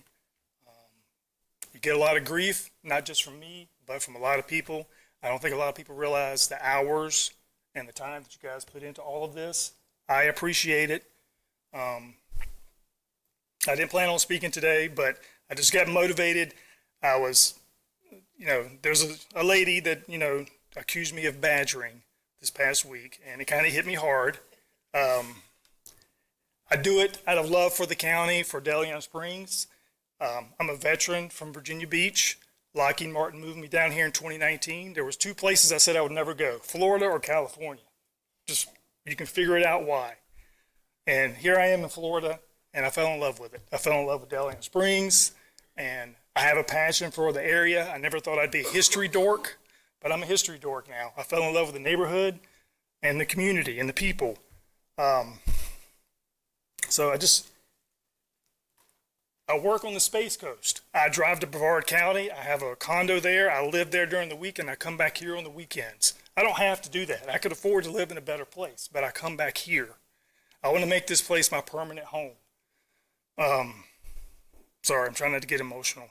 I just never thought I would feel this way about a town or a county. I never in a million years. In the military, I just, you come and you go and you come and you go and you forget it. So when you hear from me, when I'm harassing you, if I'm badgering you, it's only out of love for the area. When I see things slipping to the left, and you all know my history with the sheriff, it's not out of hate. It's not out of, it's just, I want better for the community. I want better for Volusia County. I want better for my family. I want to be able to retire here and be at peace. So thank you guys. You're appreciated whether you know it or not, especially by me. And have a good night. Thank you. And that concludes public comments. We will move to the county manager's comments. Yes, sir, Mr. Chair. I do have an item I just want to let the council know that we're involved in and working on right now because it has a deadline that'll occur before our next meeting. So it's something I can handle with the other city managers. The federal government has reauthorized the Opportunity Zone program, and now states are in a position to nominate eligible census tracts for designation. Federal maps have been published. We have several tracts here in Volusia County that qualify for consideration. Why is that important? Well, the core benefit for an Opportunity Zone designation is a federal capital gains tax incentive for private investors who improve real property within the designated tract and hold the asset for a defined period up to a full exemption if held for 10 years or more. This program is specifically designed to attract private real estate investment into economically challenged communities, leveraging federal tax policy to do what direct public spending cannot. So we intend to submit a letter, and again, we've been coordinating this with the cities. So, because these are all occurring in the cities, and we're really trying to help them, but they're the front line of this, and then we're the support. But we intend to submit a letter to Governor by the May 1st deadline in support of the nomination requests being made by the cities. And I just will point out one area in particular that does have direct benefit with us is the area, there's a new qualifying tract on the beach side in Daytona Beach that includes our Ocean Center. So private investment in that corridor carries a direct benefit for the county's convention center and the arena. So just a more vibrant area around that neighborhood will help strengthen us and more investment in that area. So I intend to work with the cities and the city managers and provide that letter of support. And if this council had any questions or any concerns, I just wanted to bring it up now so that you knew what I was up to. Okay, any concerns from council? I don't believe you need a motion and a second to do that. Just send the letter without objection from the... Yeah, well, I think the proper it'll come from me. So, okay. All right. Good. That's all I have. No, thank you. Have a good night. Okay, County Council, today, Councilman Santiago is first. Thank you, Mr. Chairman. Just on one item, for our blue T-shirt folks, so thank you for staying till the end. And I just wanted to address your concerns and your comments. And I'll acknowledge, I've been sitting here reflecting back on 2 weeks ago, and I can see where you would come across with that interpretation. And that was not the intent. So, and I started reflecting back a little bit more, and I don't want to rehash that because it was a little bit of a tense moment in the council at that time. Some of you may not have been here. It was right to the end, too. It was, yeah, but there was a little tension. Let's just say that. But what I would say, the Flying J, I think is what it was, the truck parking thing. It was not a reference to you all opposing the truck parking facility. I was making a statement more in the lines of making sure that when we get proposals before us that require us to be kind of sort of judge and jury, that we apply the rules fairly to everyone, regardless of whether you're putting a shed or you're putting 100 homes, that we treat everybody fairly. And then I used a reference that oftentimes people do come here and advocate against, let's say, a home project that is building up next to them, where their home project may have just been there for a year or two, and yet they just want to close the door. And I'm not criticizing that position that people may have because it's personal to them, but I was trying to describe that our role up here is the judge and jury, and we should treat everybody fairly up here without any biases based on the individuals, specifics of that. And I think some descriptions were given today. I think the gentleman, you did a great job today. I'm sorry, I forgot your name. And describing, right, is it compatible? Does it work in the community? Those things have to be taken into consideration across. So if it came across that way, that was not my intent, and I apologize. But it's more for an equal rights to everyone to write a statement, whether you were here yesterday or you're coming tomorrow. A lot of people love Florida. That's one of our biggest problems, and growth is it. It's a big problem for us. And I get the concerns of where many people would say it's being overdeveloped.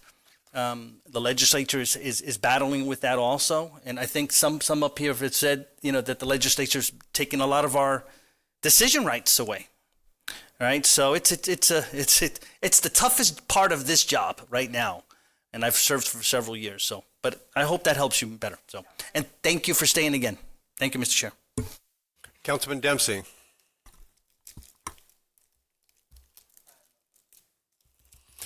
Councilman Johansson. Yes, sir. For the Creek Crossing folks, I've heard everything you've said. I hope you realize, well, at least from this end, me, that other than a conversation I had with some folks from the fly-in probably 2 years ago, I guess a year and a half ago, I haven't had any conversation with anybody else, including the developer, on what's going to happen there, and I'm still with David here on the wait and see. There'll be a time for us, but kind of talking about the whole social media what's going on out there and in developers' pockets and things like that. I don't even know who the stinking developer is really. So rest assured, at least from my perspective, and probably for the other 6, is that we're waiting. You've done a lot of education on your side on what you think, and probably are pretty spot on what the problems are. But I haven't heard from the other side yet, and I don't even know whether they're going to get through the DRC. Having said that, somebody mentioned, regardless of what happens, it's probably going to come to us. Either you're going to challenge it and it's going to come to us, or they're going to challenge it if it doesn't get approved and it's going to come to us. But if you look back at the past, for me, 3 years of the kind of decisions we made in development, if the things you say are happening are true, things seem like, from my perspective, they're looking good for you. I think that area has been tried to be developed before, unsuccessfully. So we'll see how it goes. But I'm willing to take a look at the 400-page document and ask some important questions if it ever comes to us. Second, the Flying J Truck Plaza. Somebody said something that I want to just get on the record and make clear. Somebody said residential next to industrial doesn't make sense. It might not, but there's a state law out there saying you can build residential and industrial. So it might not make sense to you, but it's currently the law. It's called the Live Local Act, and it allows people to build in industrial areas. So just know that's out there, and until it gets changed, there will be residential in the vicinity of, if not right next to industrial, and we already have it here. Last but not least, if we want to discuss it tonight, I don't know if we actually made the motion and made an effort to talk about term limits for all our boards. I know we've done it for one. We just kind of chatted about it a little bit for the racing and rec. But if everybody's kind of going down that route a little bit, I'd like to entertain taking a look at all our boards and discussing term limits for each one of them. Mr. Johansson, if you make a motion to put it on a future agenda, I'll help gladly Motion second to put it. that on a future agenda. Second. Any questions? All in favor, say aye. Aye. Any opposed?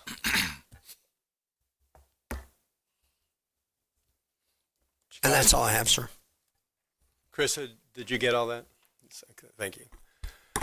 Troy Kent. Thank you, Chairman. I have 2 very brief items this evening. Chairman, I give you credit. I feel like you've listened to this board when we've tried to give you direction on how to stay efficient and effective. And I have been noticing lately, and tonight was a great example of we give ample opportunity for the public to speak. I want to hear from the public. But sometimes we have an item that is ongoing, and while the item is ongoing, more cards start coming in. And I thought maybe this council would want to have a discussion. I know in Ormond, I'm not trying to Ormondize this board, but I'm just going to tell you, I know in Ormond, when an agenda item started and the city clerk or county clerk in this case brought the cards over, if you weren't in the room and didn't fill out a card, then you were not talking on that item. I don't know if we want to do that or not, but I'd like to discuss it. I don't want to discuss it tonight. Make a motion to put it on the agenda. I'm going to make a motion now to put that topic as a discussion item with this council in one of the next upcoming meetings, George, at your leisure when you see a lighter agenda. I don't want this when it's something belabored. We have a big agenda. So, in the next 1, 2, 3, even 4 meetings. Is there a second on that motion? Vice Chair Reinhardt makes that second. Any questions, comments, simple requests to limit when a request can come in once an item is started. Yes. All in favor, say aye. Aye. Any opposed? Chairman, my second and last item, if you gentlemen have never been over to a county-owned and run boat ramp called Shell Harbor, which is off of Lake George, you need to go. I had no idea the county owned this boat ramp until right before I got elected. I don't believe any of us can take any credit for it. If anybody can up here, it would be Chairman Brower and Councilman Robbins. I don't know if you all voted on that or if that was before you. It could have been before you, maybe just before you all got elected. It is beautiful. It is phenomenal. It is old Florida. There are huge oak trees all around it. The parking lot is impeccable. They have 2 restrooms for men and women. They have a floating dock. They have a huge boat ramp to put your boat in or your kayak in. There's a couple of little resident baby alligators that hang out around that boat ramp. You then get to shoot across Lake George to either go fishing, nature watch, or go over to Silver Glen where 35 million gallons of beautiful, pristine spring water come out every single day and have a great day at Silver Glen. Here's my beef. Here's my issue. This county spent, I don't know if it was $1 million. I don't know if it was $2 million. I don't know if it was $5 million. I don't know. To have this beautiful boat ramp that when you get in the water and try to go across Lake George, it's 6 inches deep. So you got to get out of your boat and push it 50 feet. Do you know who likes to get out of their boat and push it in alligator-infested waters 50 feet? Do you know who? No one. No one likes that. So we can't have a multi-million-dollar facility that the residents of Volusia County paid for. You can't have that and then give them that type of service. It's sort of like, you do a reverse osmosis water plant and your water pipes are 80 years old and it's galvanized steel and you got this water that you're pumping through these rusty pipes. It's like, make me a Chateaubriand, and as you're bringing it to the table, drop it on the floor and drag it. Don't do that. Don't be that guy. So, George, this is my request to say, man, whatever we have to do to dredge 50 feet of that area, I don't care what permission we have to get. Let's get the permission because you're picking up what I'm laying down. Thank you all. Have a good night. Put more water in the lake, George. That might be easier. Well, there are, right. We need to look at dredging it because to use it year round. It definitely is influenced by the river level. Yep. And I think the original thought back in the day, this goes way back, was started off as an airboat place because airboat usage in and around, like say Lake Monroe, where there was a lot of houses and stuff, it was frowned upon, and this is in a very unpopulated area. So I think there was also that point. But point's well taken. I've actually talked to Tim, and we'll be looking at takes the dredge and put some channel markers and stuff so people can use it. And George Rechtenwald, listen, I have been to a dozen boat ramps around Lake George. This is by far, not even close, the best. I don't care if you're private at Half Moon. I don't care if you're public over on the St. John's. This one, when I got there, it's like jaw-dropping, beautiful. So you were involved with that. You own that. It is the best of the best that I've ever seen on Lake George, and Volusia County owns it. We got to give people the access. Yep. I think it was clear, right? Yes. I wasn't sure. Okay. Vice Chair Matt Reinhardt. Thank you, Chair. Just a couple things. Normally, I'm not going to talk about where we did, what we did, and how we got there, but it is important for everyone to know we did do the NCA event just a couple weeks ago, right after our last meeting.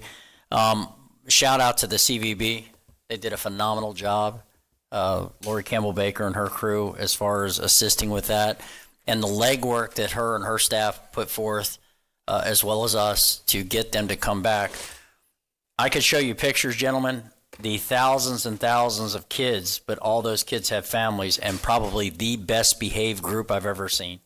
And the money that was brought in addition to hotels booked up all the way down the strip, and nothing but praises on how beautiful things were done and how things went. I was asked the question, and so was Lori, one of the first time people that came here, said, is the weather always this beautiful? And of course we said every day. 365 days a year, it's just gorgeous. So, but kudos to them. We thank them for that. Also, another great event I would love to see more people participate in. I'm not going to use the H word, but they have an H word expo that we do. Frank Bruno, our former chairman, heads that up and does a great job, phenomenal job. I went to it. A lot of great vendors that are there. They've moved it to the Speedway underneath the awning. I know it was at the Ocean Center. I gave praises to the Ocean Center for the way it was done, but it was beautiful. The weather was perfect. Again, all 365 days, the weather's like that. So great job from Frank and the rest of our county staff that put that together. And then the last event is a little more serious. I did the Race to Stop Suicide event, bringing attention to our 988, the Florida Lifeline for Assistance. Our suicide rate, I tried to look it up as far as Volusia County. I can tell you that Volusia County's average for suicides is above the state average. And I made a comment before about domestic violence, and I know I'm mixing apples and oranges here, but we're number 4 in the state of Florida for domestic violence. So these are not numbers that we want to be particularly proud of. We need to take measurements in order to fix that somehow, some way. The Race to Stop Suicide event was done in order to bring awareness to suicide, and everybody probably here and listening has dealt with someone in their life that has unfortunately made that lasting decision for a temporary problem. There are 49,000 people just in 2023 that died as a result of suicide nationwide. That means 1 every 11 minutes. 1 every 11 minutes. And I say those numbers to bring emphasis to it. Florida itself in the past 20 years has had a 6.9% increase just in the state of Florida. And if our numbers are higher here in Volusia County, that's something that we need to address. I just want to make sure everybody's aware of the 688 number, and if you need help, get it. We do have a mental health issue. I've seen it in my 30 plus years in corrections. We're doing a great job with relation to suicide prevention out there. Because oftentimes those inmates think the doors are closed in more ways than just one, that they think their life is closed. And so kudos to our Division of Corrections out there, because that's probably some of our highest rating comes out of that. So that's all I wanted to say. I didn't want to end it on a bad note, but enjoy your weekend. Thank you. Great. Councilman Robbins. Thank you, Chairman. A couple quick follow-ups. George and staff, we had a Terry Corbett just complain about our seawall. She's under a timeline, May 1st. Whatever we can do, to maybe make contact with her if we haven't already. I'm sure we have, but the permit process is grueling. We've been working with her all along. I mean, I think Ben and his team already got rid of one roadblock as far as contractors and stuff getting on. So we'll continue to work with her, but we are up against laws that are in place. So I mean, there may be a way for her to continue working. We'll look at that. And again, we've done everything. It's not like we haven't been working with her. No, I understand. She had mentioned if we can check that 72-1053 flexibility, requiring that 115% of the performance bond, and then there was some, I couldn't copy it down fast enough, but waivers that are possible, but yeah, you guys kind of get it. If I could, Mr. Yes, Robbins, because I do want the council to hear this, and she addressed you all this afternoon. There was an exemption the council put in place for some of those requirements that were timed after the 2 hurricanes that hit. Those exemptions for the performance bond and the sand replacement expired in August of last summer. It's been that long, and we've had probably a dozen permits that have gone in since then who now comply with the code as they existed before the hurricane. Therein lies our problem. The staff doesn't take upon ourselves to waive the fees. That's why the council adopted the resolution for it, and it's the equity issue. Now, to try to address Ms. Corbett's issues, we've worked with her and her contractor to keep those numbers as low as we possibly can and to give her the benefit of the doubt in every reasonably way we can to make those costs as minimal as possible, and we'll continue that effort with her. Ms. Conchin, with that being said, is there a way to extend that resolution if she was indeed affected by the storm, or should be maybe entitled to that? I know you said it expired, right? You know, if it was affected by that storm and they're still working at 2-3 years later, it doesn't exempt the fact that it happened with a natural disaster. So if there's a way we can do that to help these folks. Yeah, I don't. You have an ordinance that requires this. It charges your environmental director with the opportunity to waive it. And as Ms. Conchin mentioned, you had waived it as a council because of the storms. That's expired. So if somebody's unhappy with the decision of the environmental management director, they can appeal that to DRC. I just learned about this today. Sure. But Suzanne is right that people have been working on it. You know, your staff's enforcing an ordinance that is in place now. I get it. Just know this from the district rep. I'm not too sure about the rest of the council, but if it's with the storm, I'm a benefit of the doubt kind of guy, and this stuff takes time, a lot of time and a lot of money, and wherever we can help them out. I know you guys are doing that, so thank you. She could appeal it, and then it goes through the process, and eventually get to us, and then we decide. So, second, Troy, you're absolutely right about the Shell Harbor. It's a great ramp. I'd be even open to. I believe, George, there was a restaurant up there at one point years ago. Wasn't there? I'm not sure out at that particular, but yes, in the general area. That was actually part of an old development that didn't fully build out. So, and we ended up getting it, I think, from that developer. I will say also we have, I was getting some messages here. We did dredge it when it was originally opened, so it needs another maintenance dredging. Yeah, you know, with it being there at the mouth of the lake, that the surges and everything, that you're right, definitely impacts it. But to Troy's point, I think it's one of the most under or not known about or underused or underdeveloped parks that we have, and I'd be open to entertain, some food trucks up there on the weekends for folks, or camping or RV hookups. I mean, you cannot beat the view. You cannot beat the environment. Mr. Kent is right. So I'm all game. Yeah, and I also, they said the engineering firm, DMC, Shalish there has already been tasked to go up and make some measurements. So it's already, and we're already starting the process. It's an awesome location. Yep. And lastly, council, there's something cooking with FWC. Again, I know in years past we went head on with them and we won when it came to the economic impacts of these SPZs, the spring protection zones.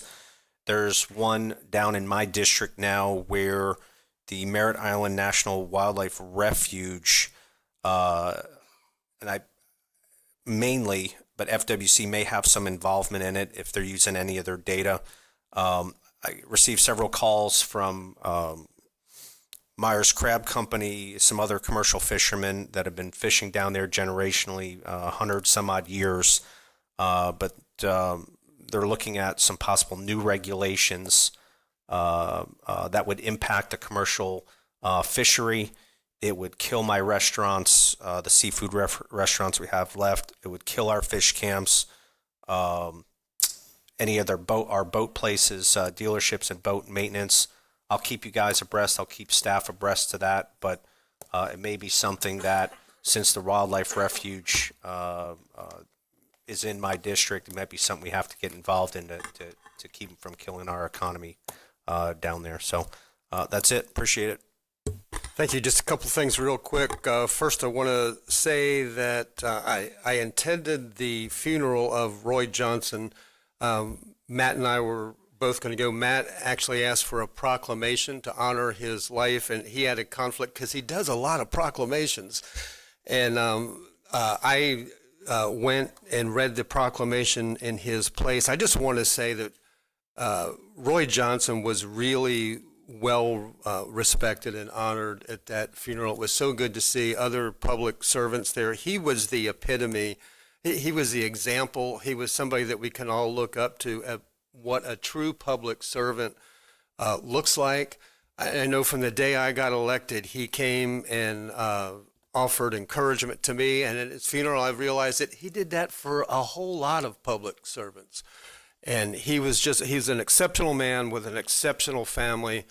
And I'm sure that they were pleased to hear how he was honored at his funeral. Roy Johnson, mayor of Holly Hill, and then when he passed, he was served as a city commissioner because he loved his city so much. So I was really glad to attend it. Somebody, I think that you did mention core values, and I just wanted to clear up something. I thank you. I'm going to give you the copy that I have, John, but I think you said that the entire council approved of them, and I didn't want to put that on them. I don't know that. I know it, I sent it to staff, and they included it in a workshop. We didn't vote on it or discuss it much, so I don't want to hang that on them, because they might have, it's just a list. I sat down and said, well, what do I think our core values are? They might add some or take some away, but we're all focused on core values. So I will give you this list. There's 38 of them in 4 different categories, and I probably missed some, but there's a lot of things that we do here that the public would miss if we weren't doing them anymore.